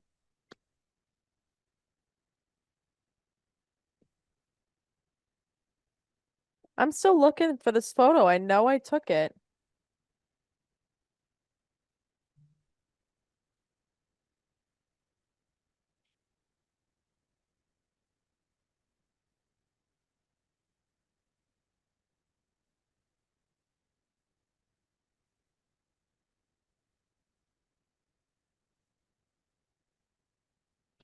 All right, let me. Zikri. Yeah.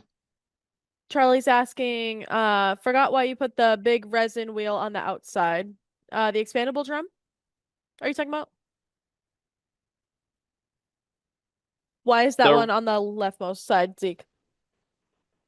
So the reason that the expandable drum is out of order because you take the belts off to change them out. And if it's on the inside where your 280 grit would be, then it's a pain to slide those belts all the way off and over your wheels to get them out to change them out. So if you just put it on the end there and have your wheels out of order, then it's easier to change your belts out. That's the only reason. Oh, my Lanta, that's right. Sorry, I knew that.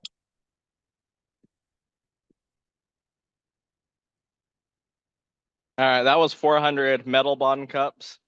Now I'm going to grab the 400 grit polishing cups. And this is the next most important step in the sphere cutting process. Make sure we get all of our scratches out and get a really good polish. These yellow cups right here.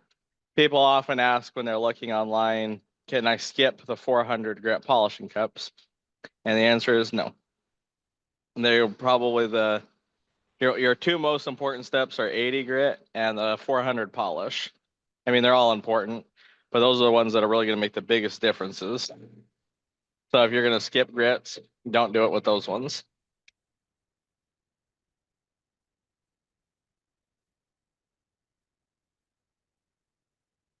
It is nice. I learned so much from Zeke. Truly. I am glad. That does make me happy.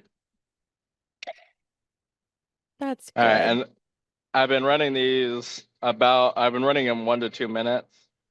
So depending on the sphere, I'm gonna do these 2 to 4 minutes now.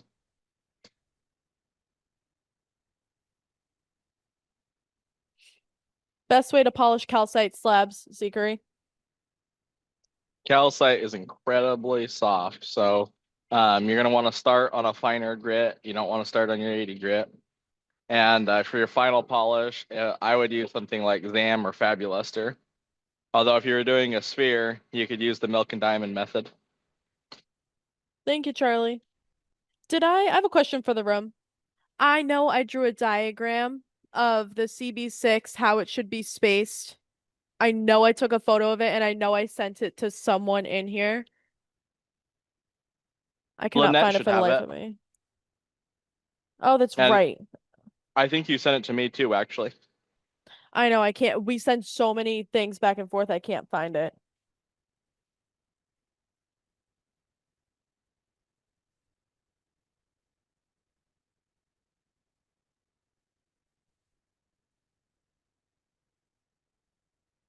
Now, on these polishing cups, this is for really all the polishing cups, except for maybe after your 4,000 and 8,000. What I would like is a little bit of mud buildup around the lips of the cup. That's where it's touching the sphere. So I don't want so much water that is cleaning it off. I had a little too much on there. I want a little bit of that mud buildup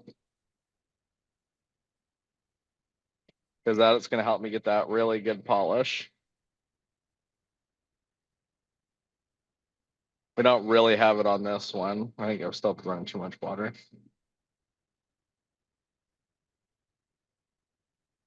Yeah, see, now you can start to see a little bit of mud build up around the edges of the cups.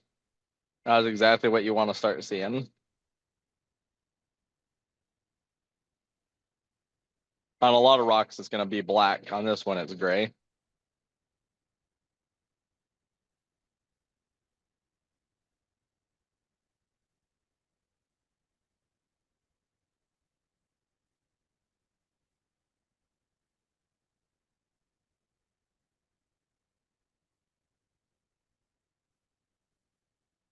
Let's look at this one.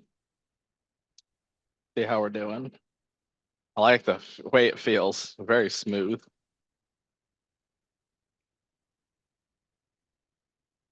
Cherry Creek is such a beautiful material.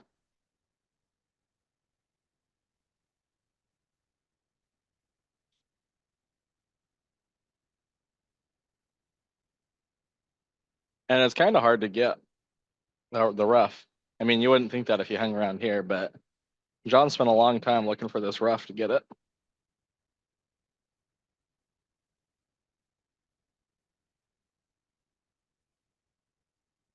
All right, now if we look at our ball, it looks pretty darn good. Pretty smooth. I don't see any scratches. There's a little bit right there that I don't like. A little bit of marking. Overall, it looks pretty good though. We're gonna run it just a little bit longer. Honestly, it shows up better on the camera. I've noticed, I think people should try this. If you have a hard time seeing the scratches, you probably should look with a camera because I notice scratches way more in pictures than I do just looking at the spheres or cabs or whatever you're working on. You can see that this is a softer material, so the mud builds up a lot better on this one.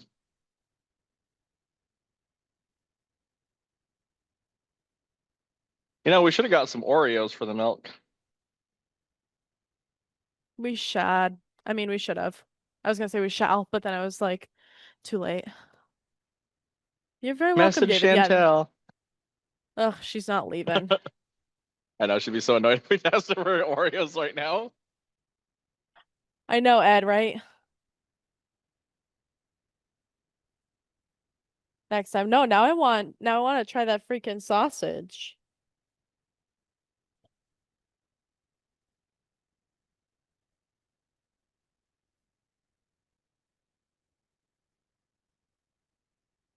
Let's see. Michael, I sent you that diagram of the CB6 spacer thing.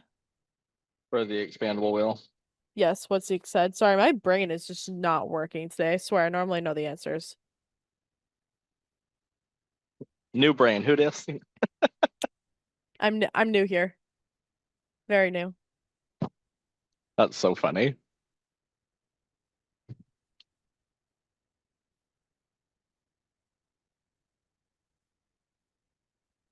If you're not answering questions, Jordan, you could throw some almejos in the saw. You Yes, want to practice some Zachary, cutting some maggots? I can. I'm sending something. I'm sending the diagram to him. Give me 1 second.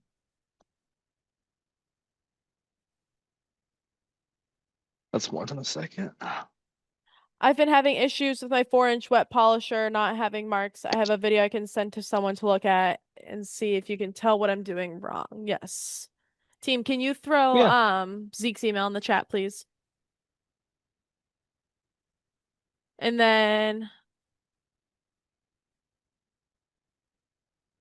Leslie, I sent you that CB6 diagram. Michael, I sent it to you too. Let me know if that makes sense.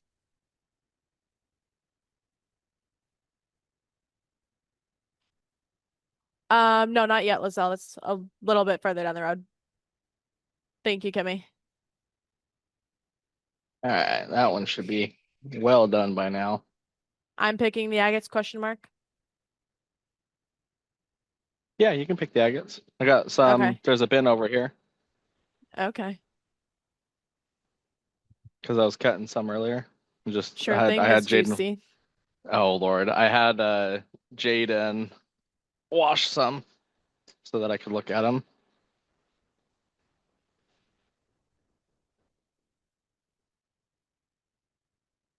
All right, let's throw the.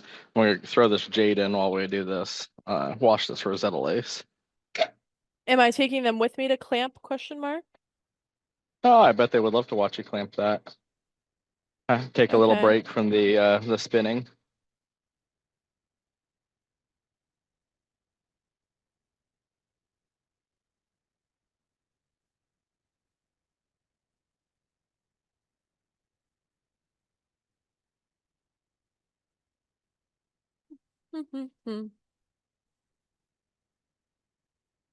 That's so satisfying. It really is satisfying. I forget to talk when I'm looking at this thing because it's so fun to watch. I know, I've been thinking about dinner. Oh Lord, That's awesome, Brian. you can steal some of that popcorn there. No, that popcorn. Which one? The caramel one? Ooh. Yeah, it's a mix of the caramel and the. I thought it was gonna be the Pop Smart.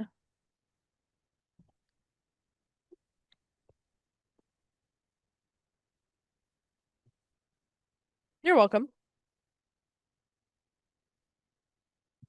Oh, here before you walk away. Here's the Rosetta lace. Looks really good. This is gonna polish up so nicely when we do this with the milk and diamond. That's gonna be a great ball. I must have some contamination on those 800 grit cups because we were looking really good, and now you can see Scratch City all over this sphere. It is just spiderweb perfectly with scratches. So now what I'll do is clean off those cups really well. Yeah, that's the jade. The Rosetta lace doesn't look too good either. Yeah, I had to drop the jade sphere from this batch. We'll have to go back and finish it. And I think the Rosetta lace might end up with the same problem, but it's a little bit softer. So we're still gonna finish this one just so you guys can see the finished product, even if I have to repolish it. Because I want you guys to see how nice this Rosetta lace looks with the right polish.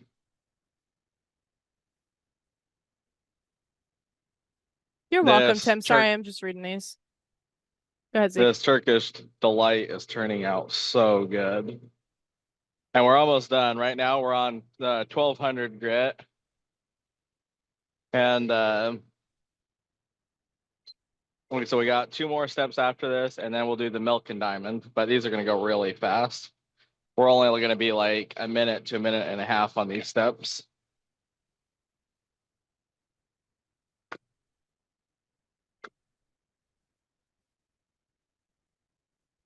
It is a training. It is a training moment. I know you guys didn't even know you were going to get agate cutting with Jordan tonight. Little added bonus. It is. Oh, the Everclean spoon. Yeah, sorry, I'm reading everything. Hi Jeffrey, I'm back. Hey Kurt. The Everclean spoon is like a long serving spoon that we use to clean out the Everclean cans as they get dirty. But Normally we would just throw the cans out, like hammer lid on and throw them out. But we went through all the cans, and so we had to clean out the ones we had because we didn't have any.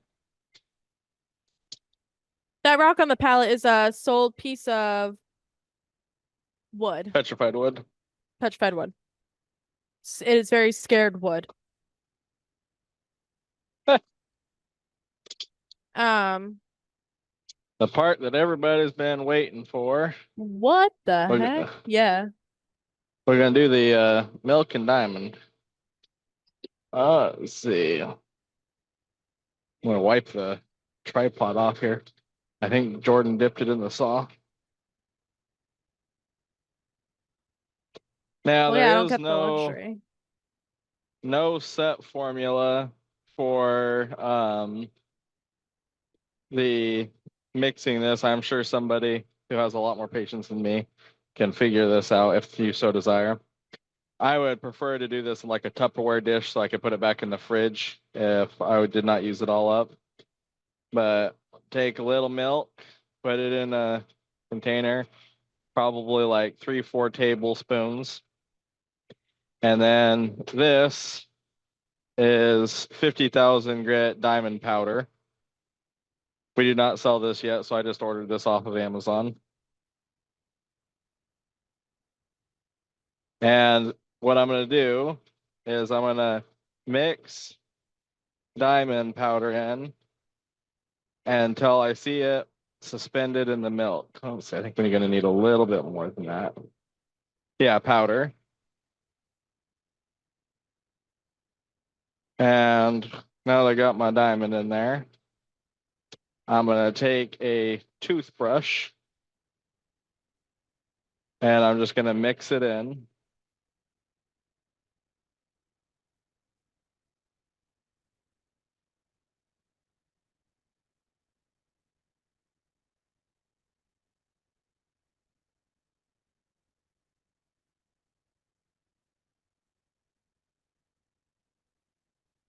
Get it all nice and even. You can see it kind of turns like a gray milk color. Whole milk, Zeke? Yes. Yep, whole milk. I'm going to put just a tiny bit more because it doesn't look quite a dark enough gray for my liking.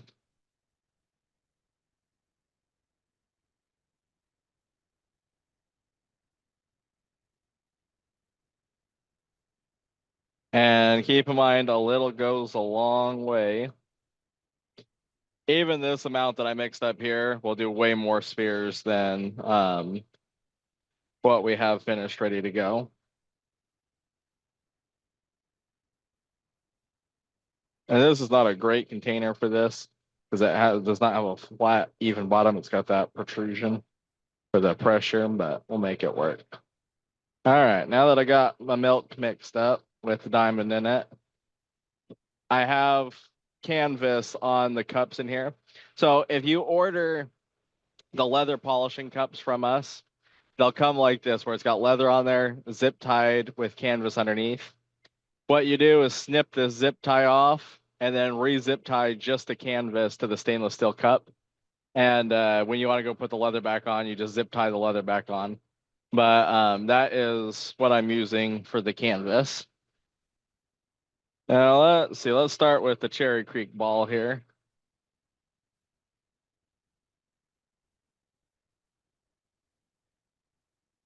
Will that work on flat polished slabs? Theoretically, you could use this exact same method. I've never really tried it, but no reason you couldn't. So I'm gonna stick the sphere in there. I'm gonna start the machine, and then I'm gonna take my toothbrush, and I'm gonna apply, just dab a little bit of the milk and diamond on there. Not so much that it's like dripping off your sphere. I like to swirl it around, make sure I get as much diamond as possible. Do we have a canvas backer plate for the CB6? We do not yet. Adjust the pressure a little bit by moving the head to get this to move around. And that's perfect where you can see the little swirls of the milk and diamond moving around on the face of the sphere.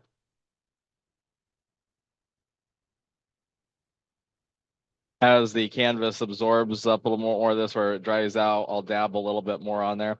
But you can see a little milk goes a long way.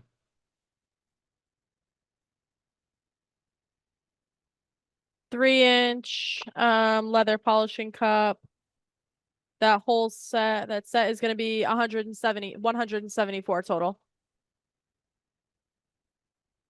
And as it dries out, I'll just apply a little bit more.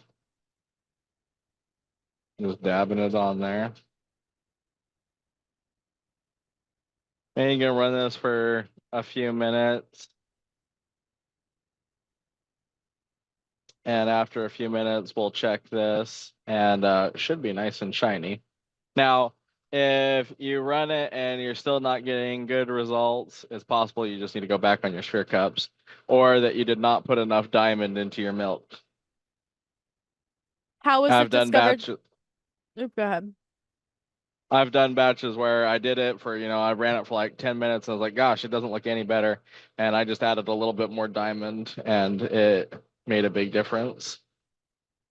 I could not tell you how this was discovered. I don't know who thought using milk was a good idea for polishing, but I couldn't even tell you who discovered it. But I do know that it works really good.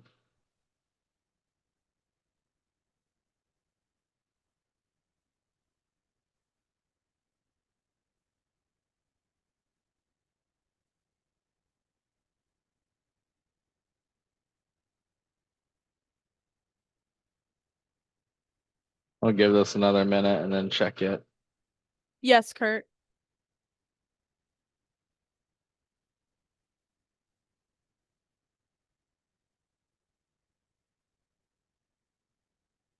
It is amazing how good of a polish you can get doing it this way, though.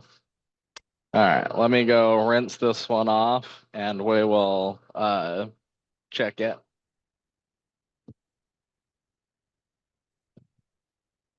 There is no set ratio. You just said till it's suspended in the milk, so you said Z. So I took maybe 3 or 4 tablespoons of milk, and you just add diamond until you can see the diamond floating, it like suspended in the milk. It'll turn your milk kind of like a gray color.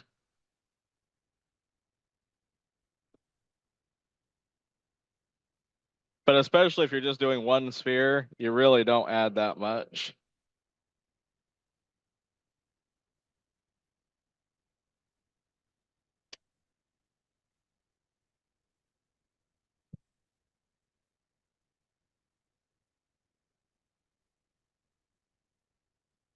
All right, so we haven't made huge improvements on this one yet. So I'll run it a little bit longer.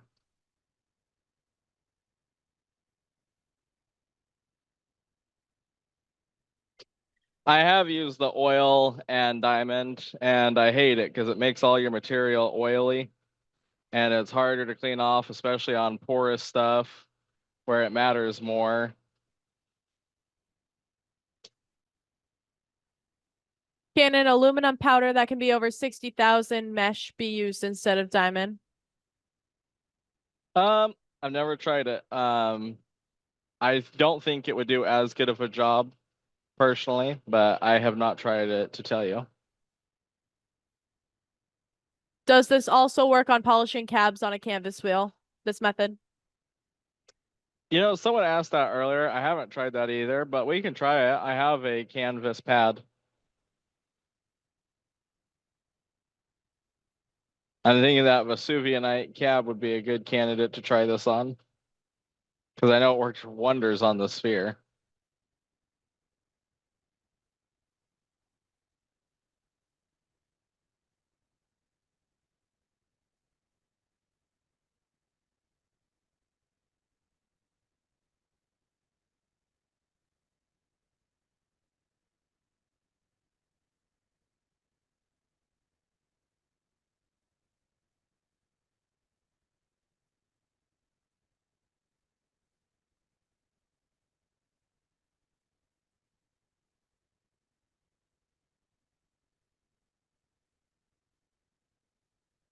And on the Cherry Creek, it probably, like on a piece like this, it probably won't ever get to like super high gloss, but it will get a lot better.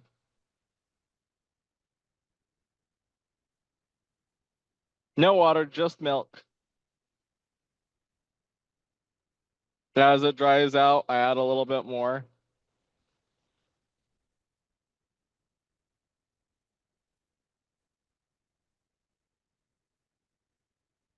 Mostly soft materials. So what we use them for, the materials for me that come to mind are the Cherry Creek, the Rosetta Lace, Bumblebee, Jade. Jade. Can you use heavy cream? I think that would be too thick. Yeah, I couldn't tell you, never tried it. I have to say, once I find something that works this well, try, I do not deviate because it's all, I know this works. And so I've never just had a reason to try. I guess if I was, it was a holiday or something and no stores were open, and you couldn't get any milk, it would be, try it out and see if it'll work. But Yeah. I know this works, so for me, there's no reason to deviate from that because it does such a good job.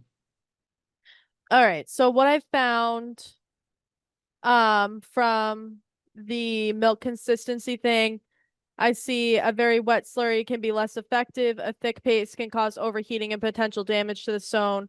Having that consistency, like using the milk, helps ensure an even distribution of the polishing particles and efficient abrasive action without drying out too quickly. Oh, well, that all makes perfect sense. I'm going to go grab that bumblebee sphere because that's a perfect example. If you guys remember what this bumblebee sphere looked like before the milk and diamond, it was not that exciting. Um, You can see how much better the polish looks on there. why would you not charge the canvas first? No need to. And then This if you one looks all so much better.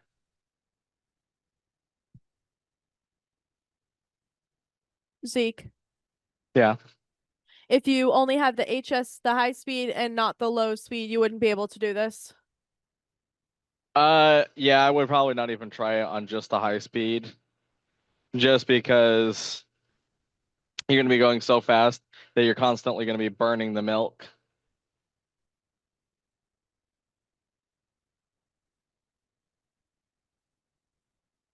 If you were going to try it Um, on the high speed machine, I would use a lot more milk and I would not use near as much pressure on the bungees. Like I'd probably use like one bungee cord, so like barely gripping it, but it is not something that I would do. When and I had my then shop, that's actually why I bought the LSSM, was just for doing this kind of stuff in final polish. once the canvas cups get loaded with diamond, do you just need to keep the ball wet with milk? Um, I mean, you're gonna keep having. I mean, not all the diamond's gonna stick onto the canvas because some of it's just gonna come off as it drips. And the diamond powder is so cheap and goes such a long ways that I wouldn't worry about it too much. I would just keep adding the milk with diamond in it.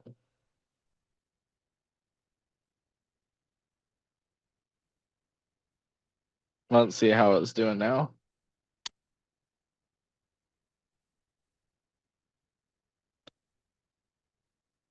I gotta remember not to be too impatient when doing the polishing on the LSSM, especially after running them all through the high speed.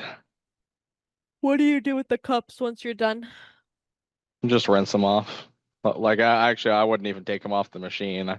Like these have been sitting here for a few days now with milk on them. I just took a spray bottle and sprayed off the excess milk and left them. How much does the diamond dust cost? Where'd you get it, Zeke? We do not currently sell it, so I just got on Amazon and bought it. I think 5 grams was like $15 or something like that, which I know sounds expensive, but it goes a long way. I mean, I'm just guessing off of memory. I couldn't tell you if that was actually what it cost, but seems like it was something about that.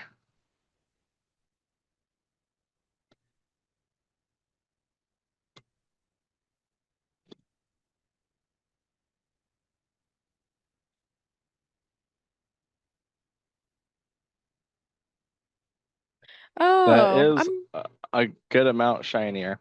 Although this one I would run a good bit longer still. I'm gonna do one where you guys can see a little bit more pop, hopefully, for the camera. Let's do this Rosetta lace.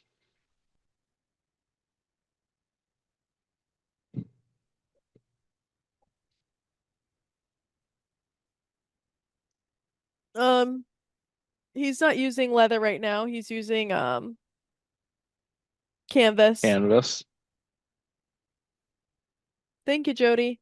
I'm actually learning quite a bit about the milk, Loki. There's some historical aspects to it. Oh, is there? A little bit. It's not giving me too much information, but historically, milk may have been used to slit marble and other soft substances like forever ago. Huh. Oh, maybe we can get you guys a better view of this sphere. How do you clean this? You said you just sprayed it down with water. Yeah, I've just rinsed it off with a little bit of water out of a spray bottle. Um, that's all it needed. I know people get worried about it going rancid, but like, you really can't smell it after just rinsing it off. I know it's not bad because Jordan's been walking by it for like 2 or 3 days now and hasn't noticed. I've thought about it. I didn't notice.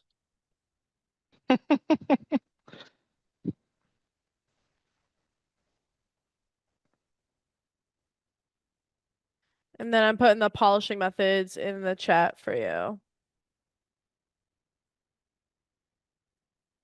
All right, so the Zam on a cotton wheel. Zeke, can you give me a quick description as to what materials you would use that on, like the partners Uh, or whatever? Turquoise is number one. Um, thing I Malachite. use Zam on cotton wheel. Malachite.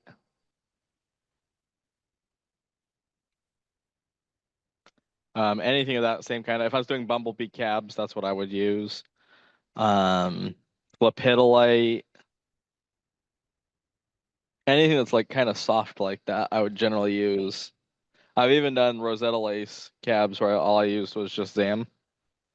All right, I'm putting these in the chat for you guys, so put these in your notes.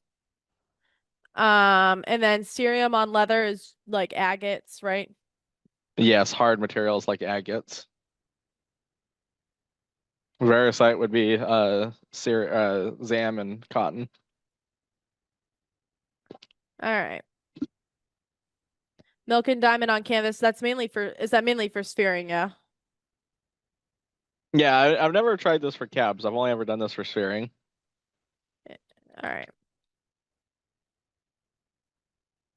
This rhodochrosite one is the one I'm most excited to do on the diamond because I know it looks really good right now, but it'll look so perfect after the milk and diamond.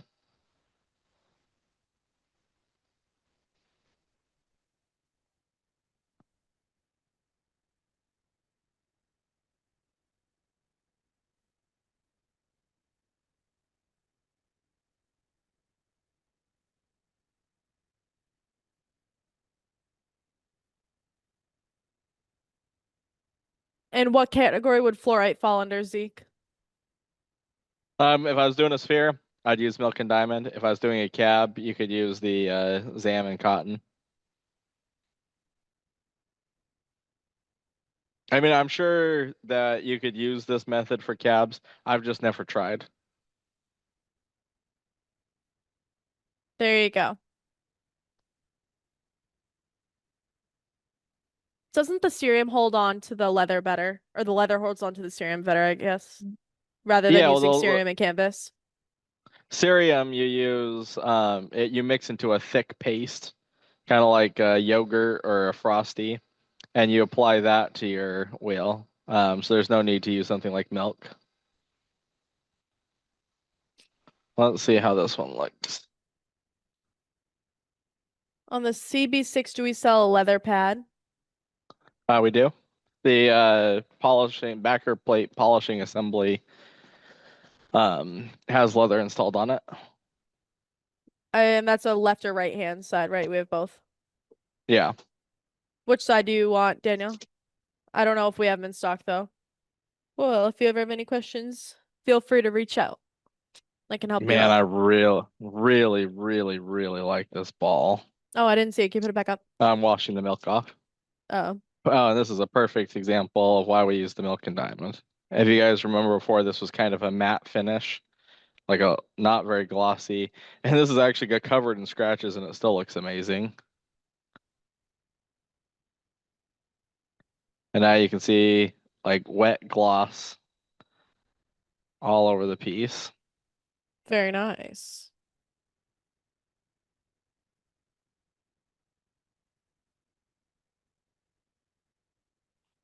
That's an awesome sphere. I have both in stock right now for those for the CB6 polishing backer plate assemblies. I have the left and the right. All right, let's put this rotochrosite in there.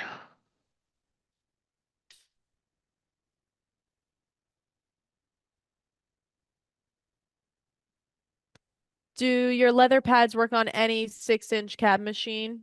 The right side? Any of them that have a quarter 20 thread, which is I think all of them. I don't know of any that don't have a quarter 20 thread, but if it has the quarter 20 thread, should work on any of them. I've not tried it on the other machines, but theoretically.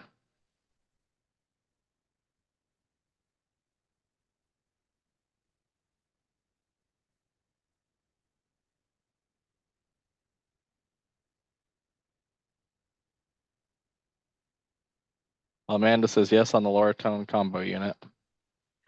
I'm sorry, I might have missed this. Why is the sphere not moving that much? Because it's such a slow speed or what?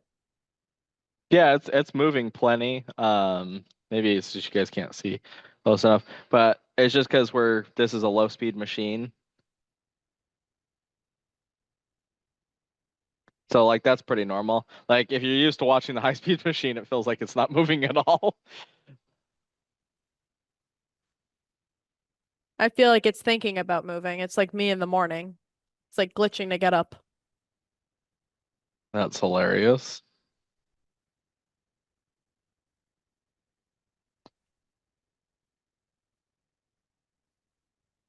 Yeah, this one should be a pretty fantastic polish on this sphere. Because it looked pretty good without the diamond. Should look really high end.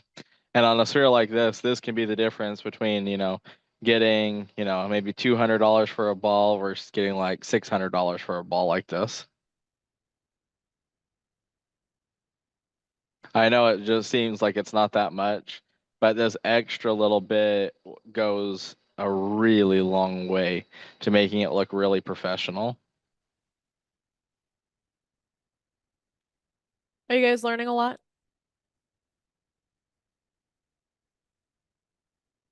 That's good. How many of you are gonna try this? I think we should try it on that cab of the Vesuvianite. Mm. All right, let's check this one. I hope you guys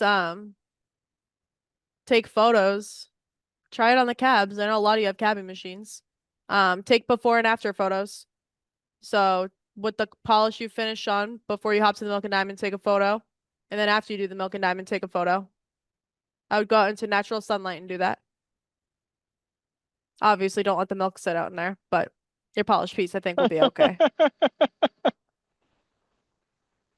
You don't want the milk to sit out in the sun. If my milk is a day before the expiration date, it's already expired to me. I can't drink. I get freaked out. Like it's not chunky yet. It's okay. Ew, that's I'm yucky. kidding. I'm kidding. I'm never eating at your house. I'm just harassing you. I don't do expired milk either, but I knew that would gross you out. What diamond grit is the seek that you're using? 50,000 grit. And team, did you post is there the backing video for the turquoise anyway?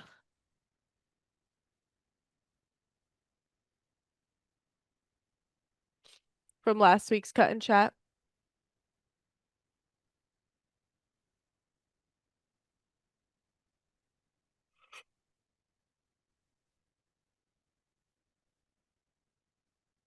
Well, that's exactly why I ran the cleanest restaurant in town.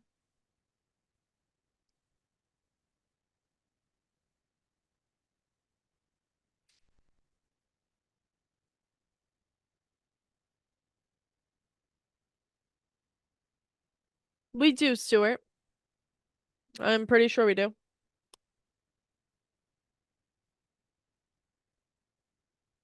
Yeah, the big thing to notice on this rotocross site now is how much more consistent the polish is.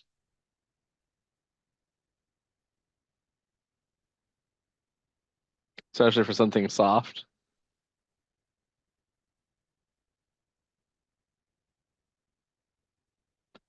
And that pink really pops in this one. Let's see if I got a flashlight here. Stuart, if you want it, just put how many you want in how many you need in the chat.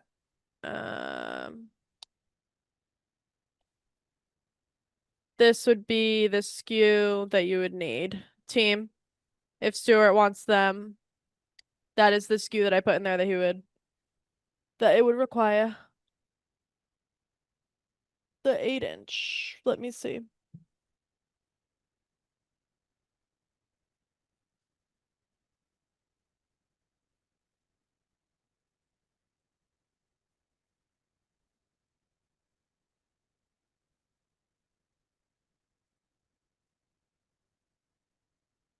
Zeke, do we have an 8-inch canvas?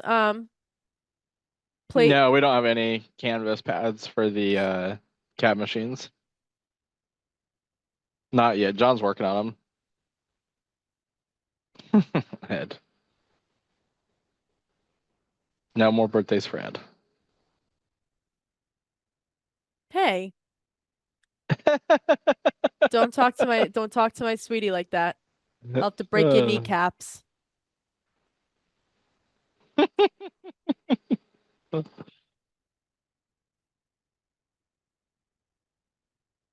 You're welcome at any time.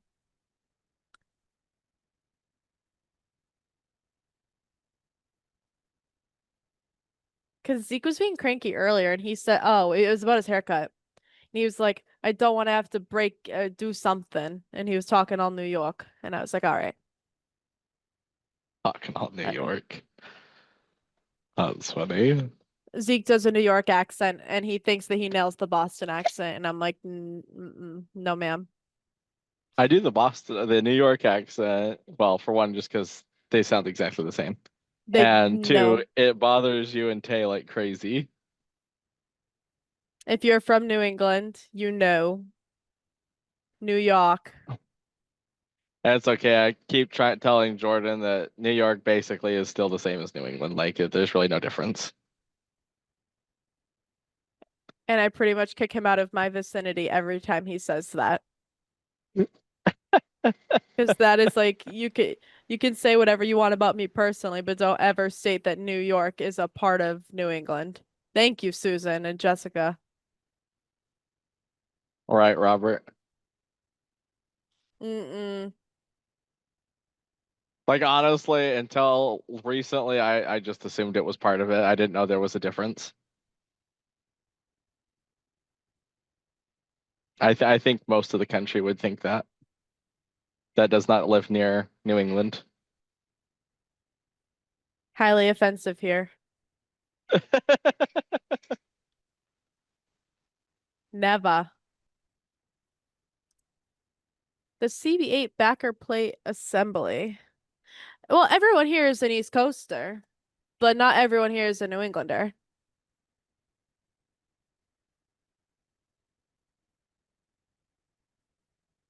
Backer plate assembly.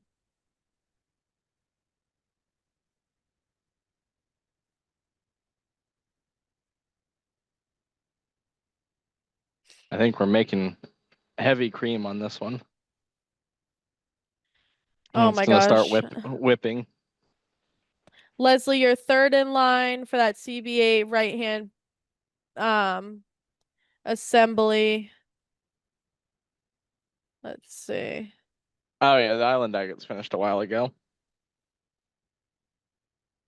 I'm gonna go wash this off. We'll check it, and then we can do that cab. See how well it works on the canvas pad. This is such a cool ball. This one I've never done a sphere out of the Turkish Delight before, but after looking at it, I actually think this would go be better with leather.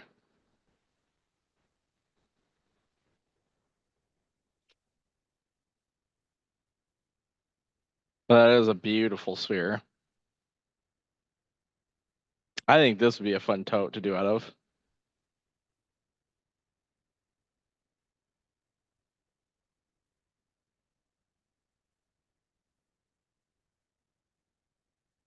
I'll try this one later with a with leather. You can see these two turned out super good with the diamond and canvas. Right now, those 50 pounds are on the way, and I guarantee they're on that container. Yes, they're on the container. You're welcome. That is stuck in customs for the 6090 grit. And then And right this one, now, go ahead, Zeke. then this one turned out super with the diamond as well. You're welcome.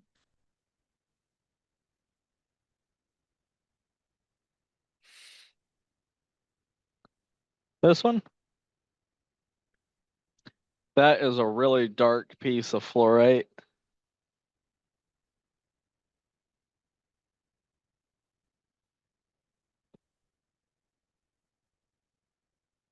From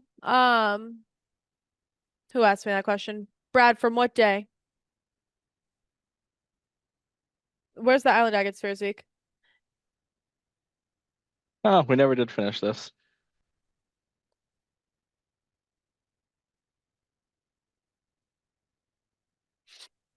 We gotta finish that one because that's gonna be a cool ball. All right, let's go try the canvas on the cab machine here. A diamond on here. I don't know what brand this end plate is. It's one that has been sitting around the warehouse for a long time. But we are going to try the milk and diamond on there. Let me go grab that Vesuvianite cab. And we'll see if it does better.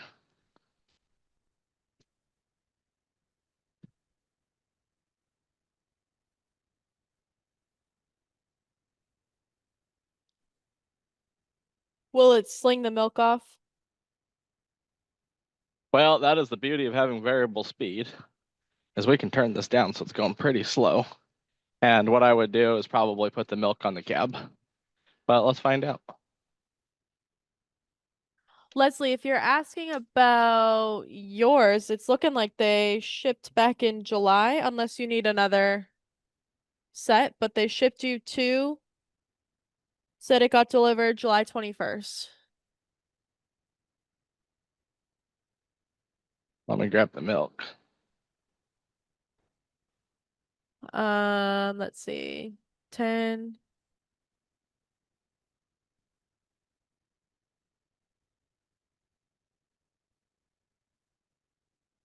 Oh, you need a new set. Let me see. I gotcha.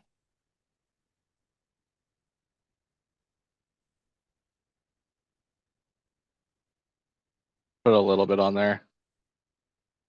See if we can get some diamond on here.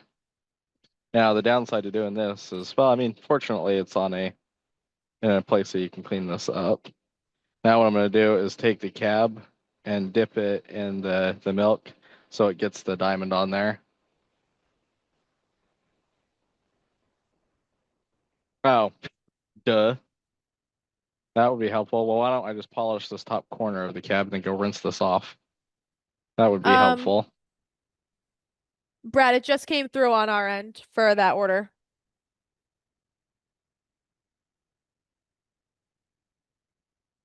Oh, if Zeke put milk in a squirt bottle, I think I would lose my mind because that would be a waste of a squirt bottle, and to me, that would never be truly clean. All right. So I just did this like top third. Let me go wash this cab off and you can see the contrast. You know, what's funny is I almost did that actually.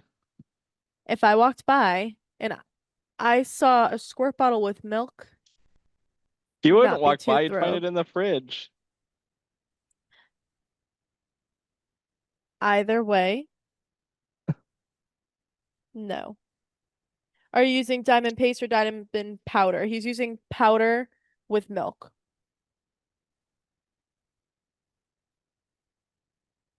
A fun little mixed beverage, perhaps. Thanks, beverage.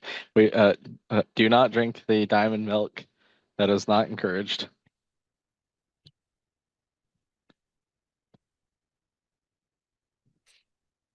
Oh, actually, it worked really well. All right, so that top area is where we did it. And then you can see as you go down, look how less the polish is. You guys see that difference?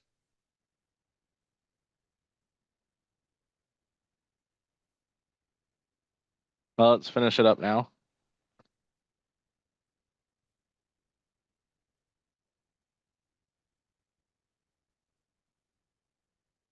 It does. It makes it very glittery.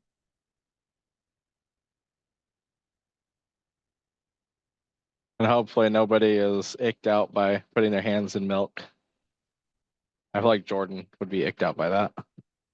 No, I wouldn't be icked out by that. I worked in a kitchen. I'm not really that icked out like touching this stuff. It's just like, how is it gonna be truly clean after? It's whole milk. It's like I would never put milk in my Yeti water bottle because then I know milk has been in there and I can't drink it anymore.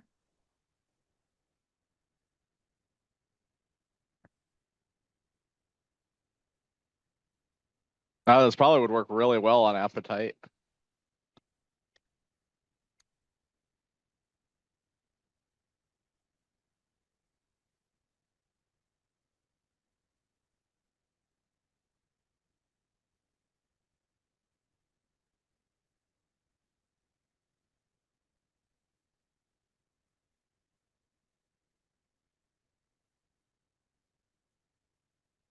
This is canvas on top of foam, like a neoprene.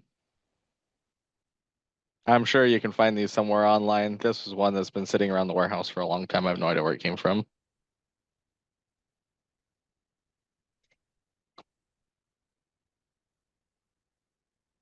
Oh, that's just wrong. Yogurt in a bottle. This is the canvas wheel they're using right now, Zeke, right? Yep. And then I milked a cow once. I got two yanks in, and the way it splattered off the pan, I was done. I know a lot of you, you're like, what the heck is this trick on? But and it's just a no for me.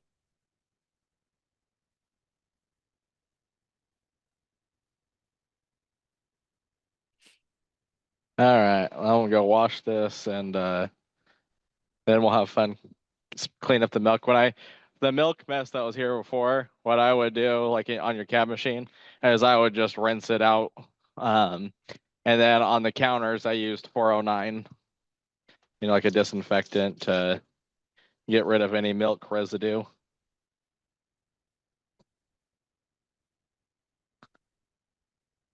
The 409 is like, I swear by that stuff. As like the cleaning lady, I love that.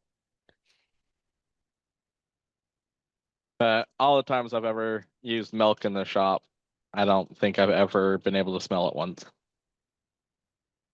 Because you're using so little, it's not like we're making a huge mess with it. And like this canvas pad that you see on here, all I'm going to do to this canvas pad is rinse it off.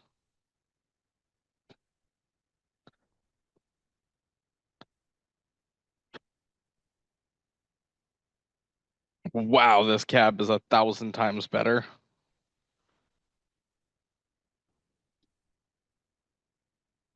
Wow.